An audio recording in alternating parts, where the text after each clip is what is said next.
What's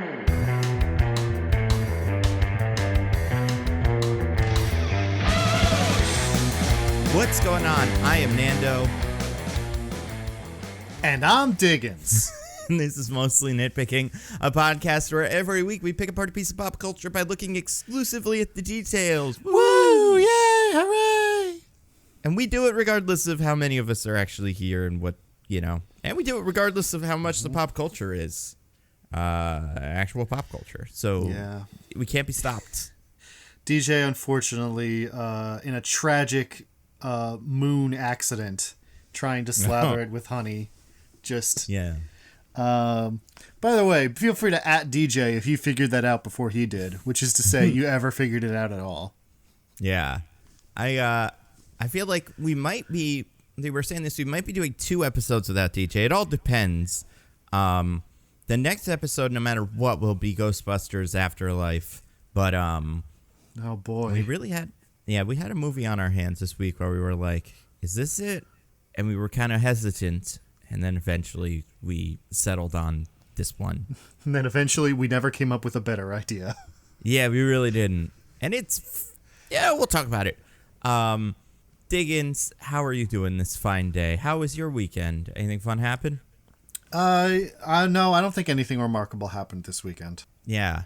I didn't do lots and lots of exciting things. I didn't pretend to lick your face for a picture that I can't wait to see. I want no pictures. I feel like those pictures will come out in 2 years, and I'll be like, oh, that was forever ago. The pretend part of it also definitely didn't start becoming unpretend towards the end there.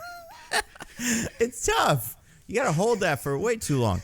I feel like I love getting pictures of me taken that I'm not superposed for.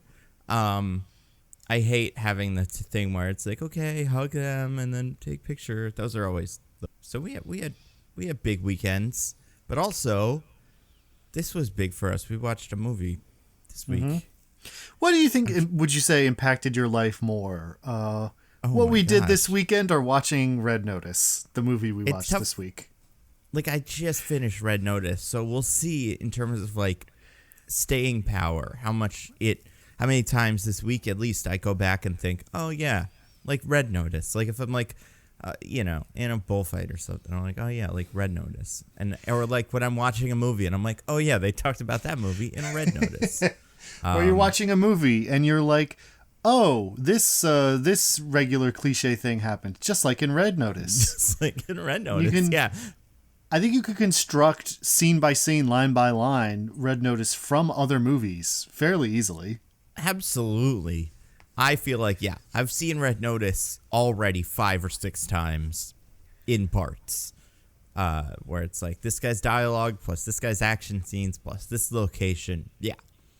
And we'll talk about it. Before that, speaking of dialogue, action scenes, and locations, Diggins, did you watch this week's big thing, the Spider-Man Far From No Way Home trailer? Far From No Way Home. Yeah. So it means there is a way home. There may be. We'll find out. I think it's gonna be. Hopefully they get some way home. Otherwise, they're all just stuck there. That'd be funny. Because I was just gonna say, because in these movies, it always bugs me in these multiverse movies, and maybe they'll do it in this. How they all don't just sit down and give all the names of their villains to each other and go this guy's name is Max Dillon. He's Electro. This guy's name is Norman Osborn. He's a Green Goblin. Go find him in your universe and should probably at least keep an eye on him. But maybe they will. I don't know. Anyway, no, I did not watch this trailer. So. Oh, okay. Well, did you hear anything about it? How much of it did you absorb via Twitter? A decent amount. I know they did that thing where they seem vaguely embarrassed by the source material, where it's Otto Octavius, what a silly name you have. And it's you're a comic book. Your name's Peter. Just relax. Yeah, I feel like Otto Octavius does kind of jump out at me in the Spider-Man canon as the dumbest of the names. However, most of the, if you look at Batman villains, they're all not all of them, but a lot of them are something kind of similar or related, I guess, to Dr. whatever Crane is the Scarecrow. Like from, what's that thing called with the pumpkin head guy? Sleepy Hollow. Sleepy Hollow. Yeah, or like the famous psychiatrist, Dr. Fraser Crane. That's right. Yeah. And then there's like Edward Nygma and stuff like that. I feel like that's something I recognize from like a Batman thing. Spider-Man's villains are all just like, if I'm remembering correctly, mostly just names of people. And then there's Otto Octavius, the Octopus Man. That's pretty good. But I also think someone pointed this out. Like I mentioned it, and then someone came up with a better name for him. In universe, if you didn't know his name was Otto Octavius, if he just showed up, you would call him the Spider-Man, or as someone described, you'd call him Daddy Longlegs. I love that. No! Oh, no! Yeah, exactly. That's what they would call him, though. Because he's, like, older. He's a man. He's, like, he's not unhandsome. And he has, like, longer spider legs than Spider-Man does. He looks so much... And, like, how many legs do Daddy Longlegs have? I don't think it's 8. I'm not sure. I'll have to look that up. I'm Googling it now. Do you know the like official name for a Daddy Longlegs? Oh, no, I don't. Is it an Otto Octavius? They're called Harvest Men. Ugh. I don't like that at all. Yeah, it sounds terrifying, right? It sounds awful. Ugh. Harvestmen. I mean... they are arachnids and do have 8 legs. Well, I do think that is a better name for Dr. Octopus, especially this one, who I know you haven't seen it, but his arms look way longer in this than I feel like in the Spider-Man movie they were like pretty long, but in this they seem way longer, which is fine. But yeah, how about, did you see the line about Scooby-Doo? No. So in the movie, I'm assuming before the line of "Let's go Scooby-Doo this" gets spoken, I feel like there must be a pretty very red noticey, like, let's explain the whole thing, reference to the 13 Ghosts of Scooby-Doo, because the movie's kind of that. It's like, let's capture all the evil, monster men from other dimensions and put them back in their dimensions. And I'm also the Doctor Strange of this universe, who apparently there's one of those in there. So it's pretty fun. Wait, you mean the Scooby-Doo TV show where they were working at the behest of Vincent Van Ghoul, played by Vincent Price? That's right. Who does look a lot like Doctor Strange when you really, it's got the same outfit kind of and face and all that stuff. I would have accepted a 70s or 80s movie about Doctor Strange starring Vincent Price. Yeah, that would have been fun. I feel like we were robbed of these movies earlier when we just could have had weird different actors. Like, I would like to see, I don't know, every so often they make that when they're like, this could be, Wesley Snipes is a bad example, but like they've recast all the superheroes in the 90s and in the 80s and stuff. And they're always kind of fun. Yeah, imagine what we could have had with, say, a Ben Affleck Daredevil. Oh my God, yeah. Maybe they'll do that maybe there'll be Daredevil No Way Home in a couple of years, and it'll be those two. And then 2 Bullseyes. If this one counts, who knows? Maybe Daredevil will be in it. Daredevil wasn't in the trailer, even though there seem to be people that think he might show up in one of these, so that's fun. Was Venom in it? Because Venom's post-credits implied that he was going to be around. No, and I'm curious, because we do see 5 of the potential 6 Sinister Sixes, although I do think it's a little bit more complicated than that. But there are 5 villains from previous Spider-Man movies. Now, we don't see any Tom Holland villains in this, and Mysterio seems to be like a computer program or something, so he could show up. And Vulture's around, but I don't think he'd do it because he's nice now. So, like, hypothetically, like, yeah, Carnage could get pulled to this universe. He was killed by a spider thing, and then maybe Venom's in here too. We haven't really seen him at all in this, but I don't know. Or he could be on the Sinister Six, but I wouldn't. It's not too far out of left field for that to happen. For the Lethal Protector to show up? Yeah, and just jump right into the New York harbor and find some tasty lobsters to eat up. But also, there was no reference to any other Spider-Men, no like Nicolas Cage in a trench coat or whatever, or any of the, Into the Spider-Verse guys. That could be fun. But Yeah, none of that. It was just a lot of like, hey, look, Electro doesn't look stupid anymore. Well, Nando, that would require a certain amount of creativity instead of just minding nostalgia. So, yeah, I mean, how long does it have to be nostalgia for it to be nostalgia? Like, Into the Spider-Verse, was that like 3 years ago? Does that count as nostalgia yet? I don't know. I mean, what's the soonest they've been like, hey, remember that? And then they did a thing with it. I mean, like, Electro in these being, you know, like, oh, remember that movie from 2015 you all loved so much? Like, that's like not that long ago.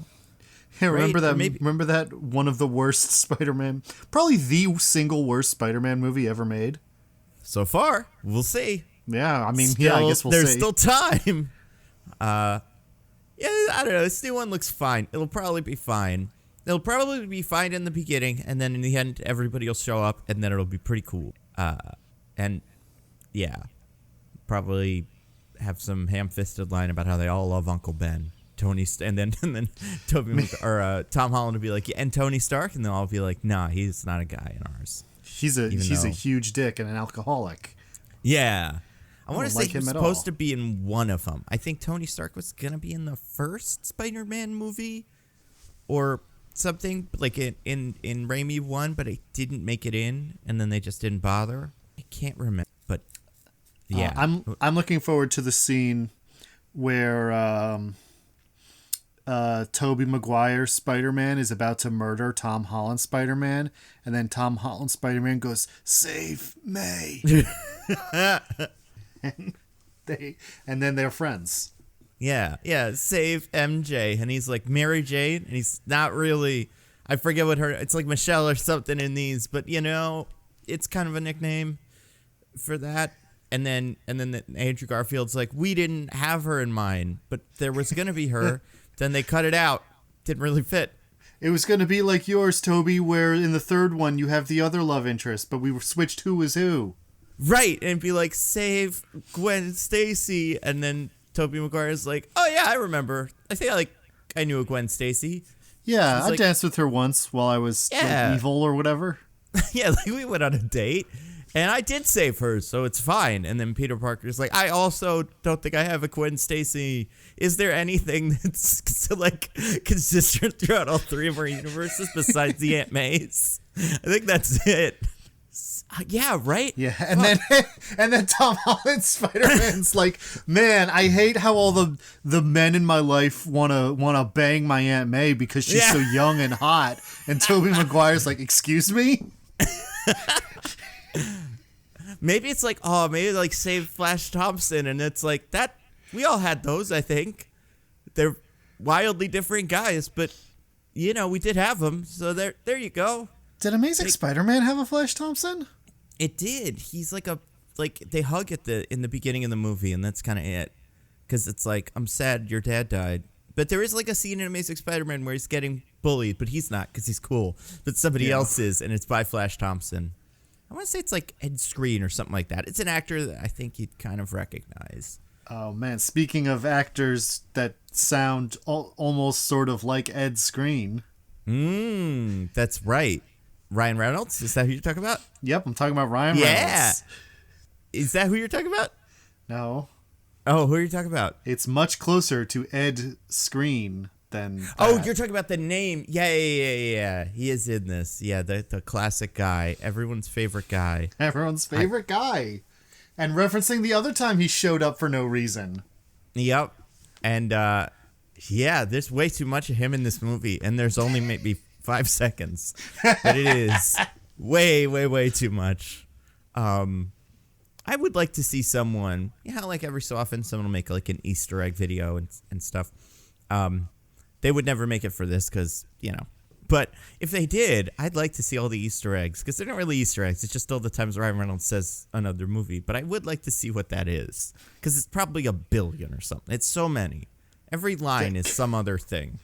That is kind of the level of quality of a lot of those Easter egg videos where it's like he'll be like where Ryan Reynolds says it's the watch from Pulp Fiction, and then a thing pops up on screen. Pulp Fiction is a movie. There was a watch up a butthole. Yeah, I feel like this movie, I don't want to say has like some of the lazier ones of those in terms of like how they're put into the movie. But I would say it never really does any new ones. It's only ones that I've seen done a bazillion times before. Like, at certain points, characters are making jokes and doing references, and I'm almost like, there could be another reference where someone else is like, nobody says that anymore. Like, you could reference the movie that made the Jurassic Park joke in your movie. Because that's happened many, many times before. But, they didn't do that. They just made them all. It's a very weird little movie that is Red Notice, the movie that we're doing this week. Yeah. I think everybody asked. The people were clamoring. Yeah. They were like, Red Notice, we know what it is. It's a hot thing that everyone gets. The next Squid Game, next Tiger King, Red Notice. I think it is the most expensive Netflix movie ever. It certainly has 3 expensive stars in it. Yeah, I was going to say, it doesn't really look like it. Like, it doesn't look bad. It does look like they spent a fair amount of money on it, but the most expensive one ever? Like, it's got CGI and stuff that's, okay. And, like, pretty good, above average. It's got a whole lot of it. But I guess it's got to be, right? It's got to be the most expensive movie. It's got to be the most expensive in terms of just, like, money they threw at people. Yeah, I think that's got to be a huge chunk of the book. I want to say there was a time when The Rock was, and he may still be, like, the actor who commanded the most money in Hollywood. And I got to assume Gal Gadot and Ryan Reynolds are up there. And they deserve it, I guess, for, like, being themselves and nothing more. This movie's weird. I don't know. What do we got to talk about? Like, okay. Red Notice, directed by some guy. I do remember during the credits seeing a lot of directed by and written by credits. Whoever this is, he was very proud of it. Starring Rock, Gal Gadot, and Ryan Reynolds, and then some others. The guy from Silicon Valley doing an insane character. I feel like as the movie went on, I was like, oh god, this is the most interesting part of it, is this weird little guy. And then also the agent, who I didn't want to look up because I was like, is that going to be a twist or something? But I feel like she's also probably from stuff, but I don't know who she is. Do you recognize her? No, I didn't. I don't think I recognized anyone in the movie besides the big 3. You recognize Chris Dimitriopoulos or whatever his name is? The whatever Chinese strangles. I recognized his name in the credits.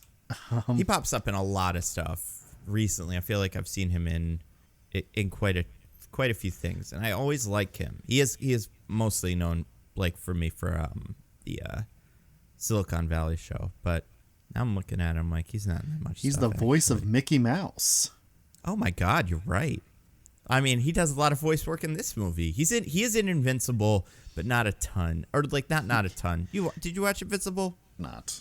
He is in that. He's Darkwing Duck in the DuckTales. Oh, cool. Yeah, he certainly does do some voices in this, or a voice in this movie.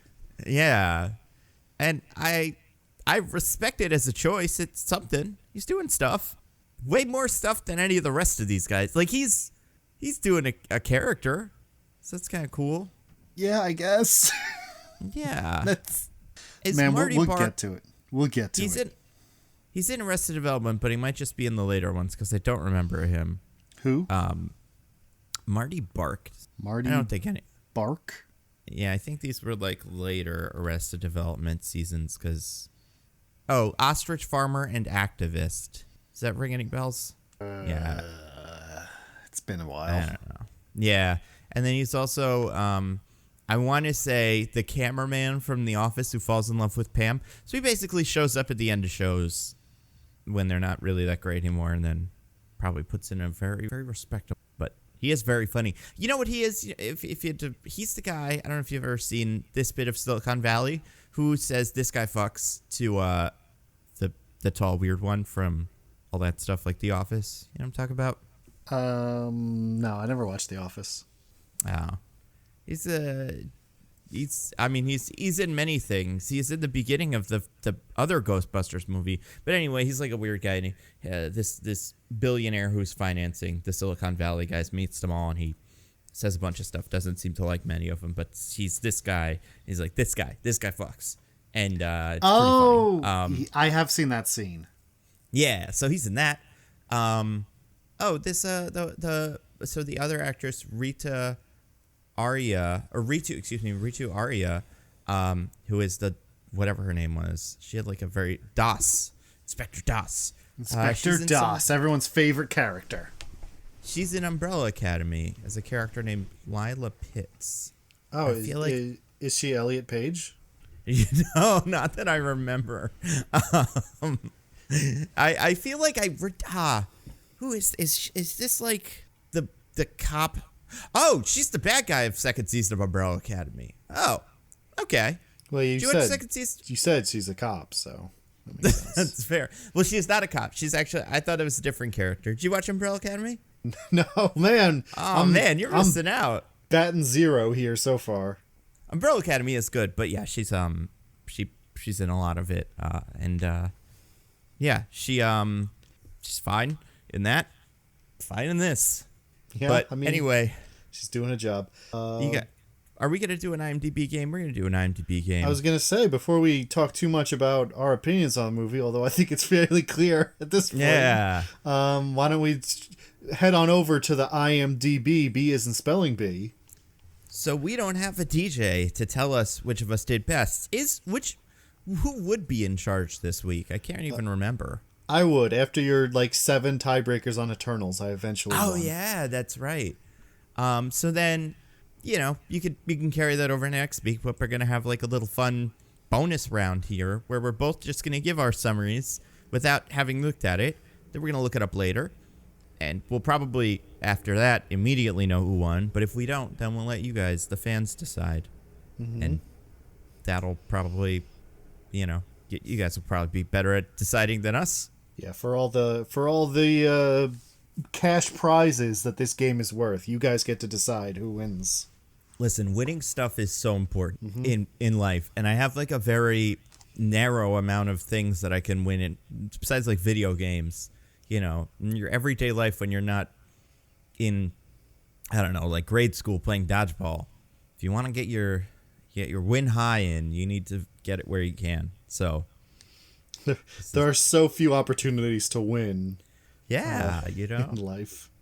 That was why back in college when we had our sketch comedy team, that was the one of the slogans of us was we have to win the show and stuff.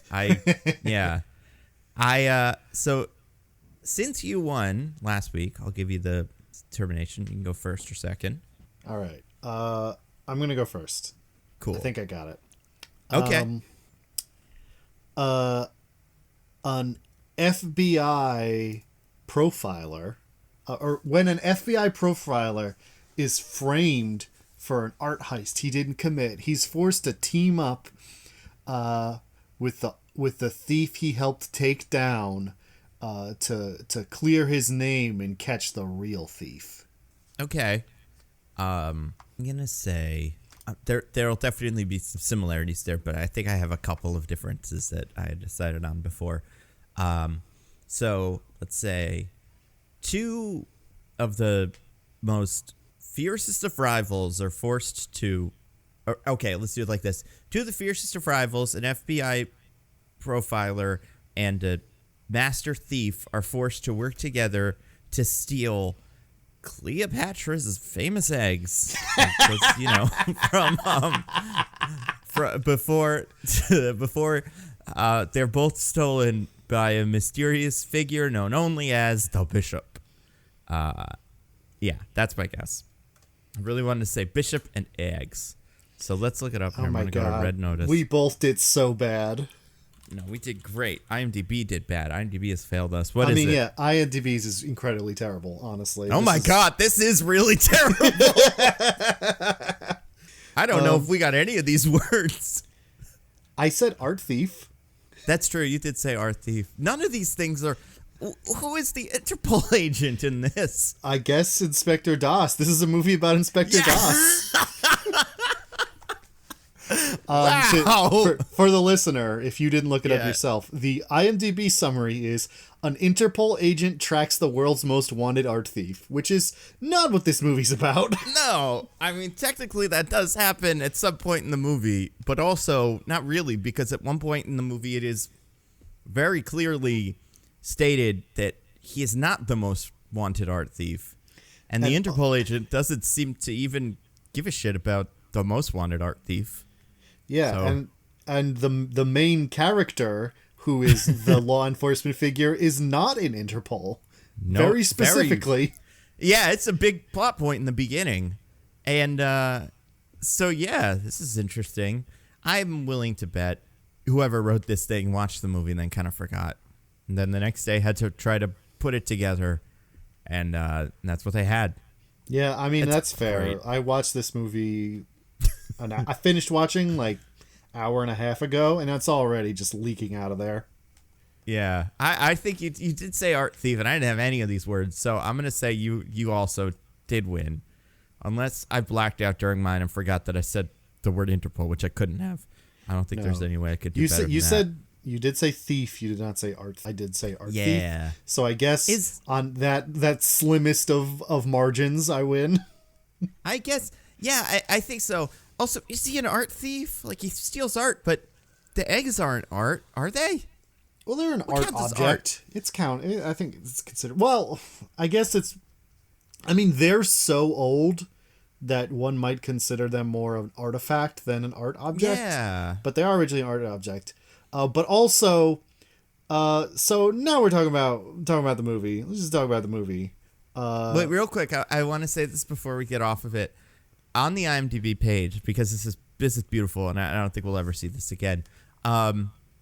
First of all, the director's name is Rawson Marshall Thurber, which when I read it, when I like glance at it, reads as Rawson Marshall Thunder, and then it's like a little less cool than that.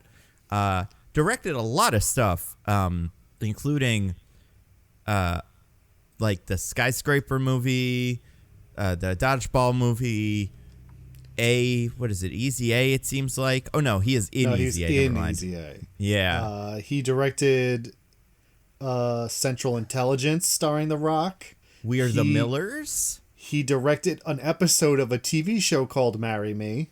Yeah, the one I was talking about with those two comedians I like, but not the other thing, the much better probably movie that we'll see soon. Not the much better webcomic from the 2000s. Also, he appears to have directed, I kind of remember this, a show called Ryan Hansen Solves Crimes on Television, but not that Ryan Hansen, a different, or not Evan Hansen, Ryan Hansen, a different guy, but it was supposed to be this guy doesn't pretend that he knew a child who committed suicide, maybe so that he can hook up with the guy's hot sister. Yeah, maybe every episode is him going to the family and pretending he knew whoever was murdered. And that's how he, gets information. Where was I going with this? Oh, okay. So the IMDb page for Red Notice just says Red Notice. And then, like all these things we said, the banner has both the poster and the trailer. And the poster and the trailer image is just like the poster, but a little bit different. It's mirrored. And the poster, The Rock is on the left, and Ryan Reynolds is on the right, and Gal Gadot's in the middle. And in the trailer, hair's a little bit different. Yeah, her hair's styled a little differently. In the trailer, Gal Gadot in the middle, Ryan Reynolds on the left, The Rock on the right. So basically, they're completely different things. But also, in trailers, I feel like usually this image, like for Spider-Man, for instance, it's an image from the trailer, like that is from the movie. But did they just go like, all right, now pose for the trailer? But like, yeah, this doesn't have this trailer thing does not happen in the movie at any point. Like they wear these outfits at one point, but they are never all together standing like this. Yeah, this movie's weird, man. I don't like it. It's such a product. It is just like, yeah, there's so much posing. I could do a whole rigmarole about my thoughts on this movie, but I think in lieu of that, I will just point out that this is a movie where at one point Gal Gadot just completely unironically says the words, "This is why we can't have nice things." No, yeah. Oh, yeah, that was rough. And it also, I feel like, didn't really fit that thing. I don't remember what happened in that moment, but it wasn't like what that phrase usually means. It was just like, that's something people kind of say. Or did when this movie was written 8 years ago, probably. I'm willing to bet. So, I don't know about you, and it's not that it's hard to pin down exactly why, but Gal Gadot did not work for me as this character at all. Yeah, same. I think it is she just has more of a like a unapproachable kind of like haute couture sort of air about her, and this is supposed to be like funny, charming, like haha banter with the good guys, kind of fun thief villain, and I don't know, it just doesn't fit her vibe, and so she wasn't doing a bad job. It's just every time she said something, I was like, this doesn't make sense coming out of your mouth. Yeah, the first scene of her is a little bit more what I expect from Gal Gadot, which is like she is kind of too cool for school and whatever, and it's just being very, I don't know, confident, whatever. As the movie goes on, she starts making a lot of jokes and doing a lot of bits, almost like she's on set with Ryan Reynolds and is like, that's kind of working for him. Let me see if I can do that. And it does not fit. I think there's parts of it that almost work for me. It's tough because it is close. Like, but it's not that. It doesn't, I think that where it lost me was, I forget exactly what she did or said, but something in the bullfighting area.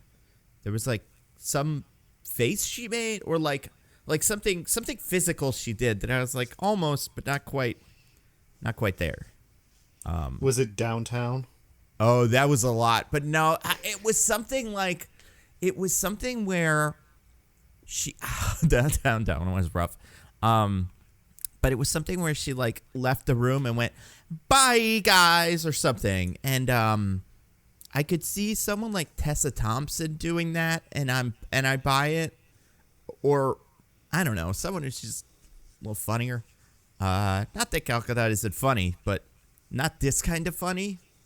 It's tough, but also she is the only, well, not the only, because Chris Dimitriopoulos or whatever, obviously taking lots of risks and doing things.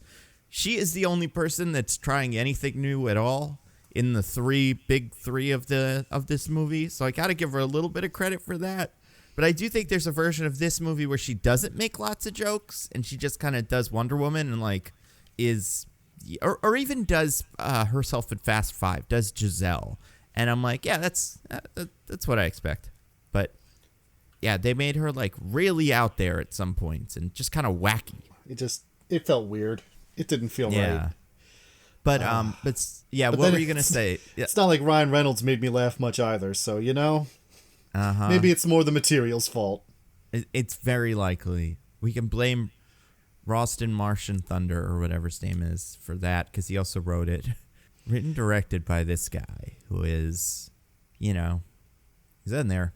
He plays Quiznos guy in Easy A, in case anyone wants to know what this guy looks like. Easy A, great movie, by the way. Yeah. He's also apparently a character called the Ultimate Border Guard in We're the Millers. Uh-oh. He's also exhausted film director in Bar in this. Now, it's got to be in the scene where The Rock is drinking his signature tequila, right? Because that's one of the only bars in the movie. I guess. I don't remember that. So I feel like exhausted film director must have just been him, like, with his head in his hands. We probably didn't really see him, but this is just like a funny joke that he made. Yeah, I guess. Maybe it's stuff. Like he happened to be in the shot, like looking exhausted, and he's like, let's leave it in, and I'll credit myself as the exhausted film director. Haha. Yeah. Yeah, and then he also like got some sort of crazy back end by being the writer, actor, director, and it was all part of his long plan, because this movie is all about thieves and cons and stuff. They don't make very much sense. I feel like no, not at all. This movie knows what a movie like this is like, looks and sounds like. And it proves that by meticulously copying every scene. Yeah, but then there's other stuff where like there's things that happen in it where like, I don't know, characters just pop out of places and it's like, you can't have been here. That doesn't make any sense. And it's fine because the movie's kind of dumb, but also it's just kind of, I don't know, there's something weird about how much it is almost a parody of movies like this, but it's not. But it could be if it did a couple of things differently. Yeah, there. Do we want to go full spoilers? Yeah. And first, you can tell us what you thought of the movie. I mean, we kind of talked about it, but you won, no. So give a little bit of a, you know. No. I mean, I gave my thoughts on the movie, which was I could do a whole thing, but in lieu of that, I'm just going to point out the stupid thing Gal Gadot said at one point, and that's the whole movie. That 1 second is the whole movie. Like, if that sounded not fun to you, then congratulations, you don't want to watch the movie. I feel like I didn't hate it. There were some bits that were okay, and on it there were some bits that were technically very good on a technical level, where they did a cool fight scene or whatever. They also all looked cool all the time because that's their contracts. But also, it really was just like, I don't know, like Hobbs and Deadpool, and all of the lines could easily be from either of those movies. And honestly, there's probably another Ryan Reynolds character that's just even more like than Deadpool. Who is that? Oh, it's just going to drive me crazy. I got to look at his filmography now. Because like all of the Pikachu. Yeah. All the like, we're best friends. Don't we get along well? I love you so much. Like that feels like something else he's done, but I can't remember what it is. Him in the Fast and Furious, in Hobbs and Shaw as Hobbs' handler? Although his bits in Hobbs and Shaw is like that post-credit scene that he has in that is very much like this. I mean, you know what? It's probably a lot like The Hitman's Bodyguard, which I haven't seen. I mean, there's a lot of Deadpool in it. It is very much Deadpool, but I don't know, this character he's been doing since like Green Lantern and R.I.P.D. and stuff like that. It's just. And you know what? It's also a lot like the Deadpool from the first one of these, from the X-Men Origins movie, and Smoking Aces, and just friends and waiting. Blade Trinity. He has been doing this for decades. Van Wilder. Hey man, you find something that works and you stick with it. I mean, that's what The Rock does. And people seem to like this movie. Maybe, who knows? Like. It is, we were talking about it before, it is probably their most expensive movie and also probably their most watched movie, except for probably a couple of them. But it's up there. But also, unlike something, say, like Squid Game, it will not exist in a week. Like, no one will talk about it. It will never be quoted or mentioned because all the quotes are quotes from other stuff. But also, it just has no staying power. So, like, whether people, like... It would, I don't know what its Rotten Tomatoes are, but I would not be shocked if they're good, but I would also not be shocked if the score overall is like a solid 51 or something. Whatever you need to be, get right over the finish line. I mean, I don't consider audience scores on Rotten Tomatoes to be any kind of worthwhile metric because as long as there's not a woman or person of color in the movie, it's usually kind of close. I feel like that's always when people start when the reviews often start tipping in another direction for some reason. Who knows why? Yeah, it's a mystery. Yeah, Ghostbusters Afterlife, a movie that already isn't out. 95%, 62%. Like, there's just something. Yeah. But what's this one sitting at? The Rotten Tomato critic score, I believe, is like 34%. Oh, wow. Or something to that effect. 35%. Yikes. The audience score is 92%. Impossible. There's no way. I told you that it's not anything I really put any stock in. Jesus Christ. You should, okay. All right. I'm going to read you some of these audience scores. And like they're because they write a little bit of stuff. Okay, here we go. This is the first one that comes up. A fun romp with good twists. Lots of action. Yeah, lots of action. Great storyline. Next one. Good action with these actors. Sure. Okay. I'll give that one. How about this? The movie had action, comedy, twists in the plot, and was a movie not filled with cuss words. Well, they're not wrong. Yeah. There was certainly comedy in the movie. Successful comedy, who could say? But it did exist. There was only the one big cuss word. The one that got edited out by the editing of the movie, or was there a different one? I can't remember. No, there was one. They got their one allowed F-bomb in there, remember? Oh, where was it? I can't remember. It was near the end. Oh, okay. It was after the big twist. The one that everyone's talking about in these things. Yeah. Here's the one that I love, though.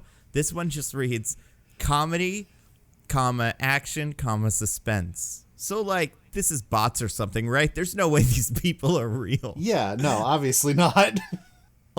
Wonderful adventure movie. Never a dull moment. Oh, I strongly disagree with that. Ryan Reynolds and The Rock are another acting duo that can stand the test of time. Have they done anything besides this other than be in Hobbs and Shaw for a minute? Pretty much it. And I don't think they were, well, I guess they were in the movie together. I legitimately can't remember. But yeah, they had that scene where they ate food. And they probably weren't in the same room, but they did share a scene. So we'll see if they stand the test of time. Yeah, gosh. I mean, I want one of these that's a little too long. I want a review that actually feels like something. I'm trying to find one, but it's tough. A lot of people talking about how much they love the twists, which that is part of it. Well, I got one here. Okay. That I think is definitely a real person. What we got? It says, waste of some really good talent in a badly scripted heist flick that's ridiculously lame. You know what? Joe S., you nailed it. Honestly, we could go home. Yeah. Oh, that's really funny. Okay, how about this? This is from Christine J. Love the cast, especially Ryan Reynolds. Some funny scenes here and there. Decent movie and plot. Just kind of thin all around. Scenery was lovely in some shots. I did my best to like it more, but the reality is it's just an okay film, in my opinion. I'm still glad I paid to see it in a theater and enjoyed it for the most part. Oh no! Oh my god, I forgot this was in theaters. Yeah, this was taking up the other drive-in theater for me. I was furious. All the other good movies I could have seen, but then it was you go to Eternals or this. And, Eternals, what are you going to do? It's a movie that's only in theaters. But this, nope, not, it was there. Oh man, this review spoils the twist. It says the twist and then says what the twist is. I do like that. Good for them. A lot of these positive reviews are also listen, it's not that great, but I did think it's fine. And it wasn't that great, but I watched it, and I mean, what more can you ask for? There's a person named Amy and I'm only saying it like that because it's AIM, whose review is just so funny and kept my attention. And it's 5 stars. What's your bar, Amy? Kept your attention. That it's funny and keeps your attention. That's if I watch a movie from beginning to end, then bam, 5 stars. Yeah. Oh man, that's wild. And these are the verified audience people. I didn't even look at all audience, but some of the all audiences seem a lot more. What? Ryan L. WTF, I want to buy the eyes who haven't seen this film yet. Please. This guy wants new eyes. I mean, I have also said, I've said many times in the past that when cyborg body parts finally get here, I am showing up to a doctor with a melon baller. Get these eyes out of my head. I need better eyes. Cool. I have good eyes and I still want better eyes. Although, I don't want to know if I want a prescription to my eyes and stuff. Because that'll be what it is. You'll have to pay $15 a day for eyes. But you'll be able to see through walls. But well, listen, I've already got to pay for my eyes to work, so I might as well pay for them to work good. That is fair. Yeah, so that's what the people think of Red Notice. Most of them are probably now real people, but some of them are it's fine. I think, right, the real ones. It's got a lot of stuff that happens in it. There's a lot of stuff happens in this movie. I I do gotta say, to the movie's credit, because this is a thing we've talked about before, this is the most sexful The Rock has been in a long time. Yeah, and listen, I tried to really enjoy that and be like, this is good. This is a good part of it. But the sexfulness of it for me was so still so wooden. It really was that he was being sexed. People were sexing him, and he was there. Like Gal Gadot could have done what she did, with a mannequin. Like a broom, and it would have been the same. But he was there for it, and there was some other stuff at the end of the movie that did feel like the limits of how much that works with him before he explodes. The hardcore on-screen sex scene between him and Ryan Reynolds. Yeah. I think, and I do think The Rock wouldn't, if he was a bottom like they posit in this movie, I'd be surprised, but I wouldn't be shocked. Power bottom, if anything. But yeah, that's just how good of an actor he is. Rise and grind every day, 5 a.m. They say you're a bottom in this movie. He says, I'll figure it out. Well, he eats a lot of fish or whatever, and whatever he does. I don't know. He works out 16 hours a day every day. When it's time to go to Pound Town, he doesn't want to put in all that much work. Oh, that's a great point. Yeah. Hey, yeah, and Ryan Reynolds in these movies, his character would be. He's always got something to prove. Exactly. Yeah. Remember the part where they were like, hey, there's backstories these characters usually have, right? I can figure one out. And then they said their backstories to each other. That was pretty good. I was like, well, neither of those are real, right? And the answer was, well, I don't know, kind of. Mostly. Yeah, how? How is that real? Oh, God, this movie. All right. Yeah, actually, you know what? This movie's very good. I think 35 is very real, reasonable. For the amount of money this movie probably cost and getting these guys in a room together, I don't know. Do you think Ryan Reynolds is kind of up against a wall now where he's only going to get hired to do this? But also I'm like, what else? You mean up against? Is he for? The Rock? Oh, yeah. It's between a wall and a hard rock. Yeah.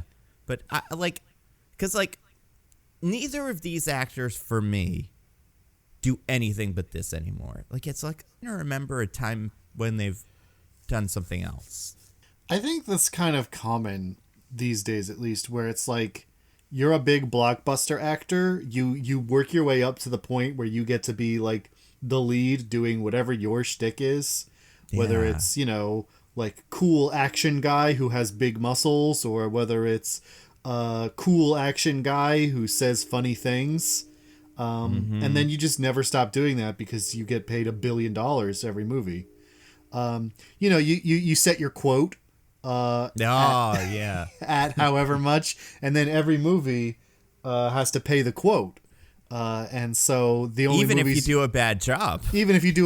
And so the only movies that can hire you are the big budget ones like this, and all those movies are like this because no one's going to spend that much money if it's not the safest thing in the world. The only alternative we've seen is if you do a Doolittle and you make the movie yourself and finance it yourself and then let yourself do a bunch of silly accents, and then we hate it. So don't do that. It's a real passion project. Well, listen, I'm not against passion projects. Not at all. I would love more big actors to do crazy passion projects. I just would like them to turn out better than Doolittle. Well, The Rock did that show, right? Didn't he do some show about himself kind of or something? Did he play his dad in it or something like that? Because I feel like if he didn't, he'll probably make a biopic of his dad where he plays his dad and cry a bunch, and that'll be his whoa, The Rock is good at this. That'll be The Rock's play for an Oscar. Yeah, I can't think of what Ryan Reynolds' version of that would be, or where he, because he really is just going to do this forever. New versions of this. Yeah, your Free Guys, your Red Notices, your Deadpools. Your Hitman's bodyguard's wife or whatever. Yeah, and your Deadpools, which we are getting more of. I don't know if Hitman's Bodyguard was anything, if that made any money, but probably not because of the pandemic, but also probably made more than you'd expect. People seem to watch those. I don't know. I never watched either of them. I tried to watch first, but there was something about the lighting that made me I don't know, just, yeah, it's rough. But it is another entry in this kind of famous people do your thing. Samuel L. Jackson, you're the one that does a bunch of curses. Ryan Reynolds, you're, I don't know, kind of a slightly not so cool, but still pretty cool, but like you don't like it as he does his curses. Thank God for that. Yeah, man, if there wasn't somebody who didn't like the curses, then how would I know how to feel? That guy probably would hate the hitman's bodyguard's wife. Oh, or yeah. Whatever. Yeah. Don't show it to... He'd be like, good twists, really funny, too many cusses.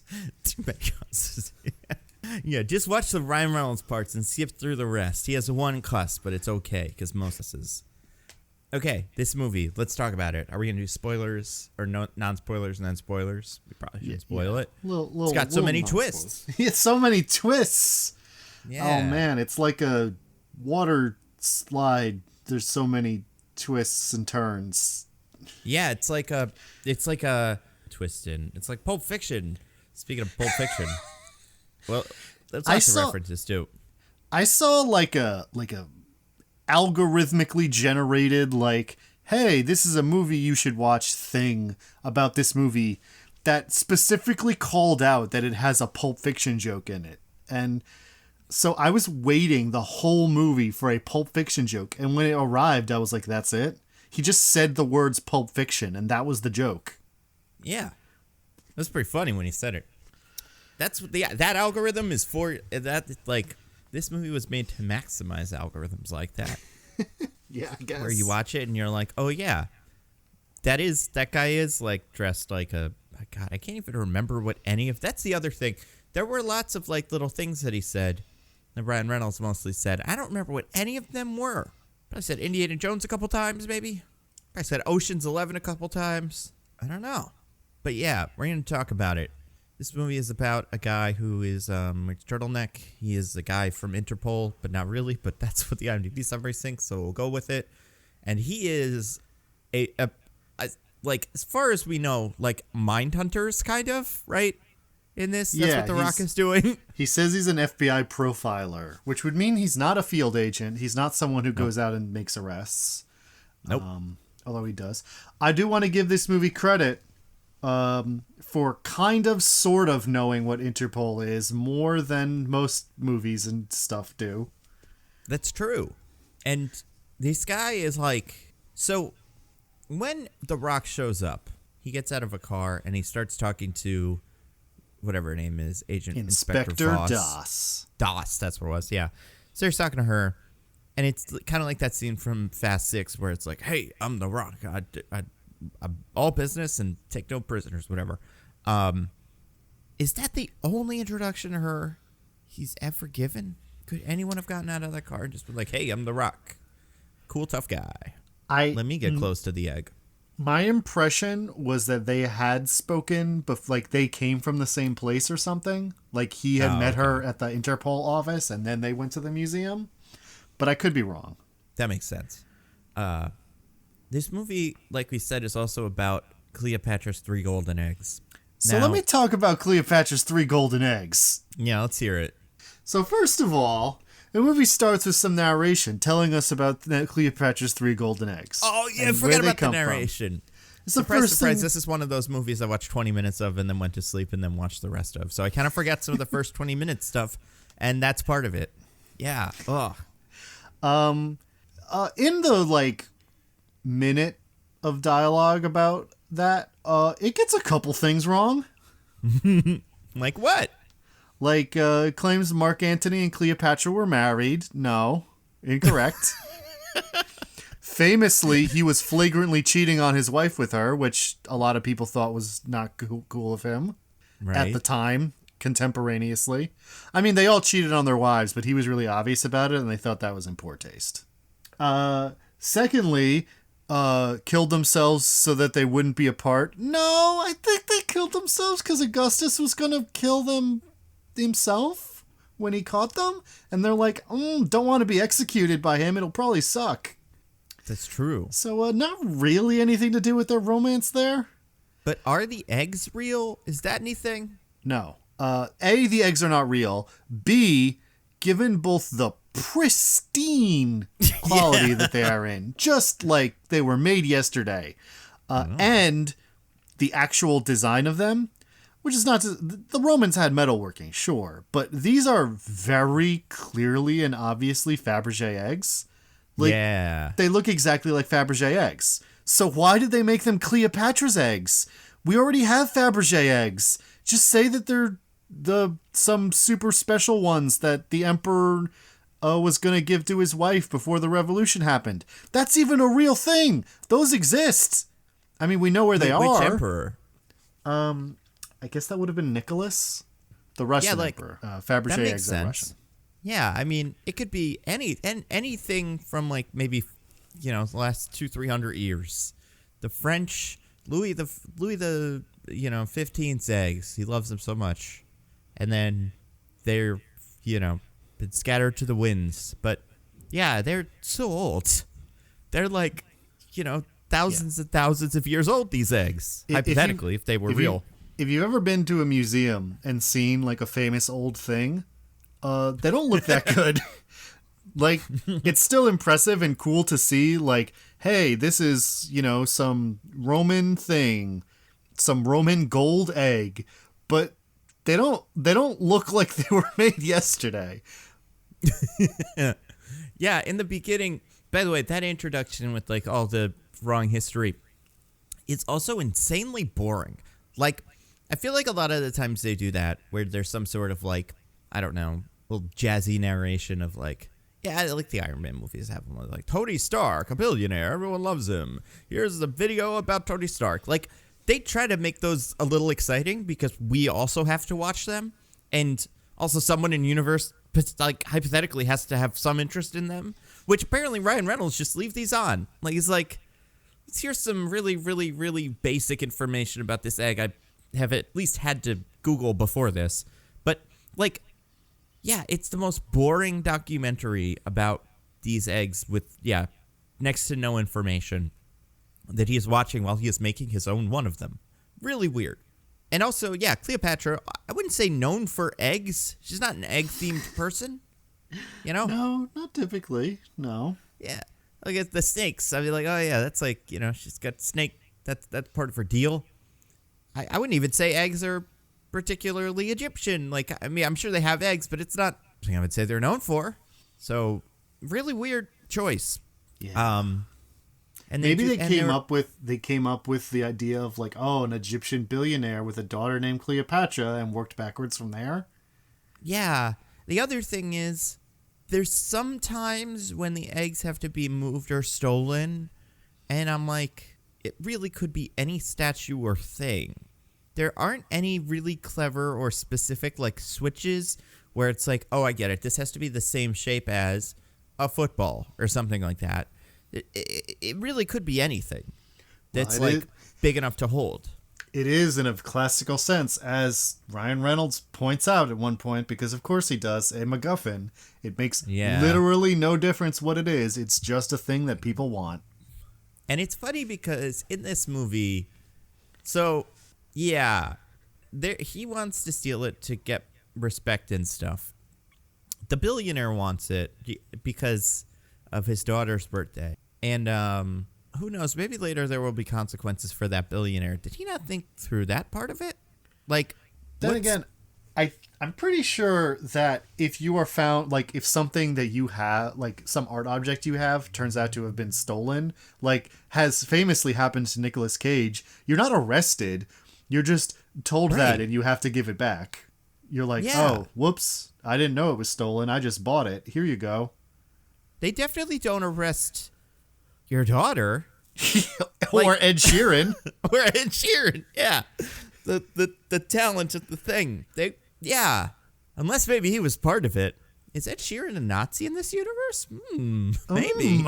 I mean, is Ed Sheeran a Nazi in our universe? Maybe. Maybe. I haven't been proven otherwise. Ed Sheeran has never specifically denied being a Nazi. Yeah, come on the podcast. Tell your side of the story. But the eggs are, it is almost like this movie was created by an algorithm because it reminds me of Ocean's 12. They're stealing a big egg. And they do a bunch of the same little maneuvers with it where it's in one bag, but it's not in that bag, it's in another bag. Have you seen Ocean's 12? I have. I don't remember a lot of it. It's the one where George Clooney and his friends want to hang out in Italy for 6 months, and it's like they want to steal like an egg from the night fox or something, played by, that like guy. I don't even know the actor's name, but it's like the same as this. Basically, it's a kind of race to steal the famous thing, but it is also like an egg, and it feels like they Googled like things people steal in movies, and that one came up, and it's like, oh yeah, they can steal eggs. But I guess it's interesting because stealing the eggs is never hard. It's usually pretty easy. I don't know why anyone hasn't done it by now, but I also don't think anyone, like, the billionaire is like, I have all three, that's what I want. I feel like one would have been fine. Who gives a shit? I mean, these billionaires, they can't be satisfied with some of something if they could have all of it. I mean, that's a great point. And one guy just has the other one, He doesn't plan to kill that guy. No, he just wants to buy it. But he doesn't want to buy it from so the one of the billionaire or the arms dealer guy played by Silicon Valley, he has one of the eggs. The plan is steal that and then give it to the Egyptian billionaire for money. But you figure it's not a secret that the Egyptian billionaire now has it. So wouldn't the arms dealer just go get it? Like, steal it back? Or kill that guy? Yeah. Like, I would assume there would be retaliation for that. Oh, you're saying if Ryan Reynolds has succeeded in stealing it from him and then selling it to the billionaire, Sotto Voce would know. I want to talk about Sotto Voce, but we'll get there. And we will, yeah. Would know where it is and be like, well, I want my egg back because it was stolen from me. Yeah, I guess I don't understand. And this is like kind of something that happens later, but just the original pitch for why we're even working with these eggs, like the logic of who wants them and where they're going doesn't make a whole lot of sense to me. But it doesn't really matter because, like Ryan Reynolds says, they're MacGuffins. The logic of a lot of stuff in this movie doesn't really work. Yeah. I do think one of the craziest things about the beginning of this movie is they have that whole thing where it's like, oh, someone, the most famous jewel thief in the whole wide world or art thief might be trying to get this egg. And he's in this very room with us. He's probably about 6 feet tall. Anybody see him? But he has already stolen the egg. The Rock is like, he has it. Like, everybody's like, see, he hasn't stolen the egg. It's right there. Do you remember what The Rock does to prove the egg is not the same egg? Yeah, he takes a can of Coke from a Coca-Cola. Prominently displayed logo on this can of Coke from a child, walks right up to the thing, which, by the way, would definitely set off alarms. Like, alarms should have been sounding. He could ignore them, but they would be sounding. And also, like, this thing would be under glass, I assume. I mean, they do. I mean, typically, yes, there are things that are exposed to the open air, especially like paintings and art objects often. Right. But in that case, like, they have sensors near them that set off alarms if you go near them. Yeah. Anyway, he goes right up to the egg and he just pours the soda all over it, making it melt for some reason. Yeah. But, like, we saw Ryan Reynolds make this last scene out of, I assume, gold and shit.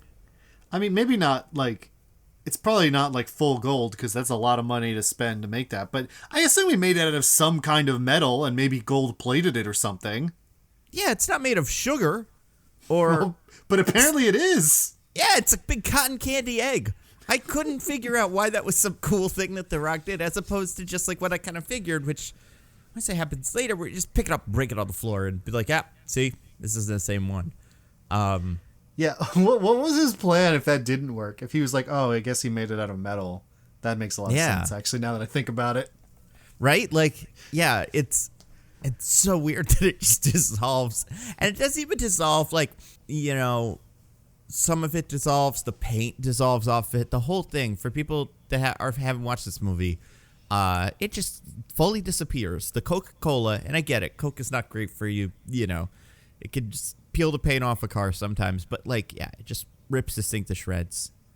It'd be pretty funny if they were like, no, that's the real one. You just can't put Coca-Cola on it, dude. It's gone now. The billionaire is mad because you melted one of the 2 eggs, or 3. I guess 2 that we know of. Yeah, and then they chase around Ryan Reynolds for a bit. What'd you think of that bit where they do parkour? That was fine. Yeah, I thought it was pretty good. It's probably one of the better scenes like that in this movie. Yeah. It felt like something that was from maybe 5 years ago. But it was fine. Yeah, they chased him around. I did like the joke at the end of it. That one did get me. Which is, after Ryan Reynolds just like barely gets away from The Rock, he like takes off on a scooter he steals from someone. So The Rock just steals the dude's like souped up, like incredibly expensive car and like takes off after him and just immediately gets in an accident. Yeah, that got a big laugh from me. That was funny. This movie's good, actually. It changed my mind. Yeah. Well, we have a lot more movie. Instead of reference. We got a lot more movie to talk about, Nando, before you make that decision. That's fair. So, yeah, so we find out that the like FBI profiler and then like magic, fancy thief man who does parkour, knows all the security systems and stuff. And then he gets away, and that's pretty cool. And there really is a lot of like a guy walks into a room, he doesn't think there's anybody in, but then there's somebody in there. So the first time that happens is here, where The Rock, Ryan Reynolds goes back to his like weird little fancy house in the middle of nowhere, and Bali, yeah, on like a beach, right, or something. It's super nice. He rose up in a rowboat that has a Titanic reference on it. Oh God, I missed that. I forget exactly. It's like I'm not gonna make it. Rose is like painted on the rowboat. Like Rose, ROWS or ROSE?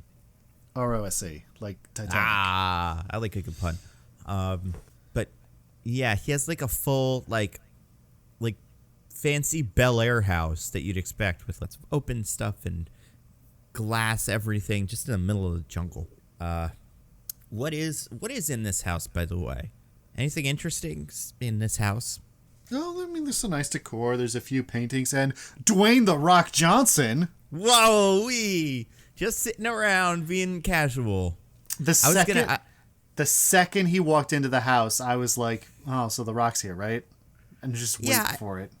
I feel like movies, cliches like this don't work for me anymore.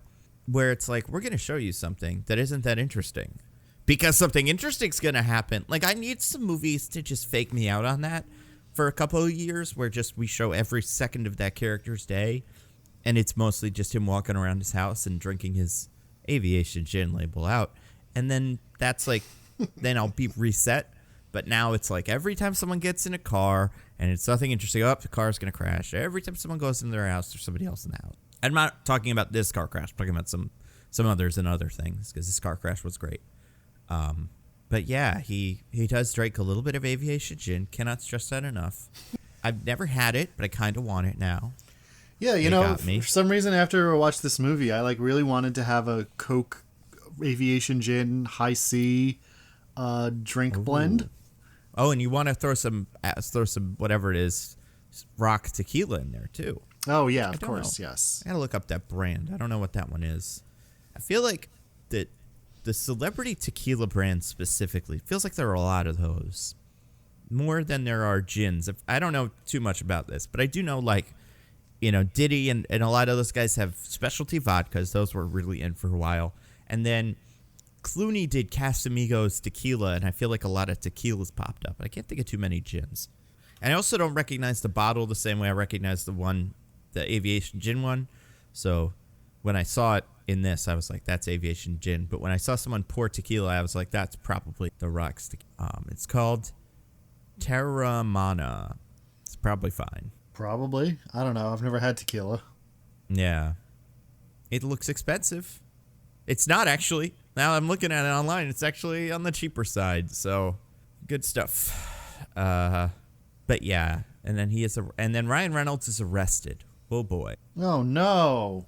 An Interpol agent is like, I can send you wherever I want because you've committed crimes in multiple countries. So I'm going to use that jurisdiction to send you to the worst one, even though you committed high profile, yes, but ultimately non-violent crimes. You really hardly are the biggest concern. Yeah.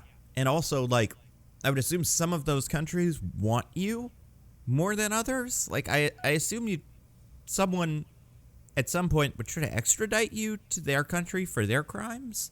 Because, like, you stole some famous painting from France.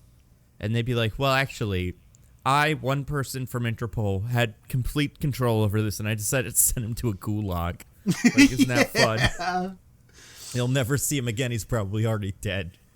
Yeah, she's this is jumping ahead a little bit, but it really seems like if she arrests you, she decides that she's allowed to just send you to whatever prison she wants with no trial or anything, just because she feels like it.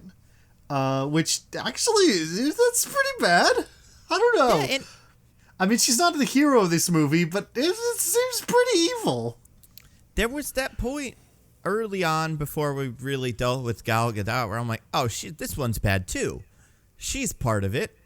Maybe she's like the mega villain. Maybe she's the real Bishop, is Detective Das, whatever. And not to completely spoil it, but that's not what's going on. And it does make her seem like an absolute lunatic because not only does she send Ryan Reynolds to the gulag, but then in the next scene, she finds The Rock has the egg when he is drinking his delicious tequila with the director in the bar, I guess.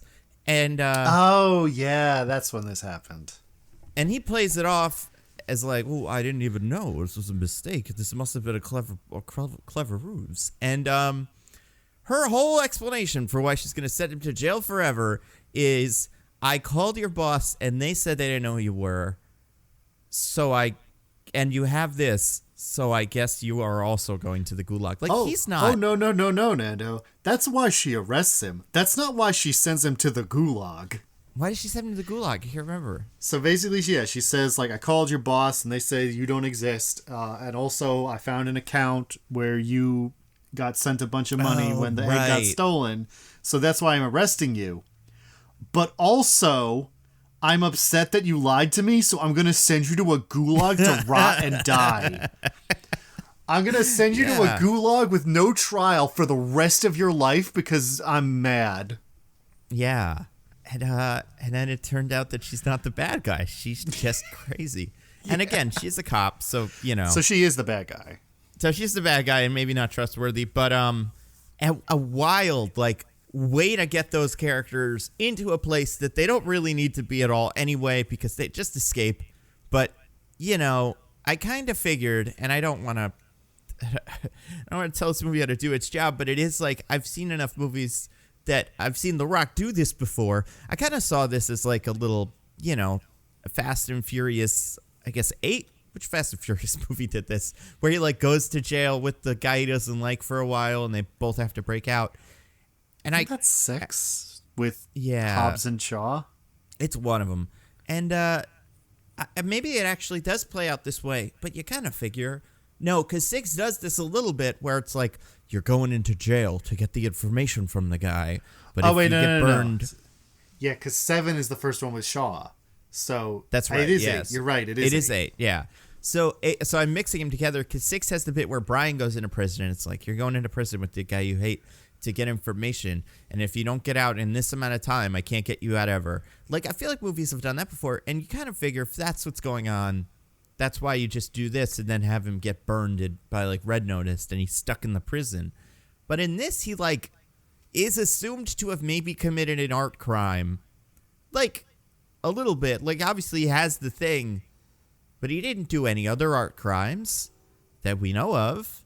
So, and also, I mean, this is all circumstantial evidence. It needs to be super investigated. Circumstantial. Maybe you detain him on suspicion, but he's certainly, there needs to be further investigation into this. Especially if, like, with Ryan Reynolds, too, you figure another part of the investigation would be, like, you have other art. Like, you're the art thief, but that means you sold it to people who we really want because we want to get it back. So, if you tell us where you put it, we'll give you less time. But now we're never going to find these because it's weird Interpol person. You should send him to the gulag. I just don't get it. I mean, it's stupid and it's a dumb movie, so there's not much to get. But it is just like a really weird setup for a movie where there's definitely going to be a twist, and it's not a red herring. It's just kind of sloppy, and you're like, I don't feel like I was tricked necessarily. I just feel like the movie didn't really know what was going on either. When the twist came, I was like, I mean, I didn't expect this really.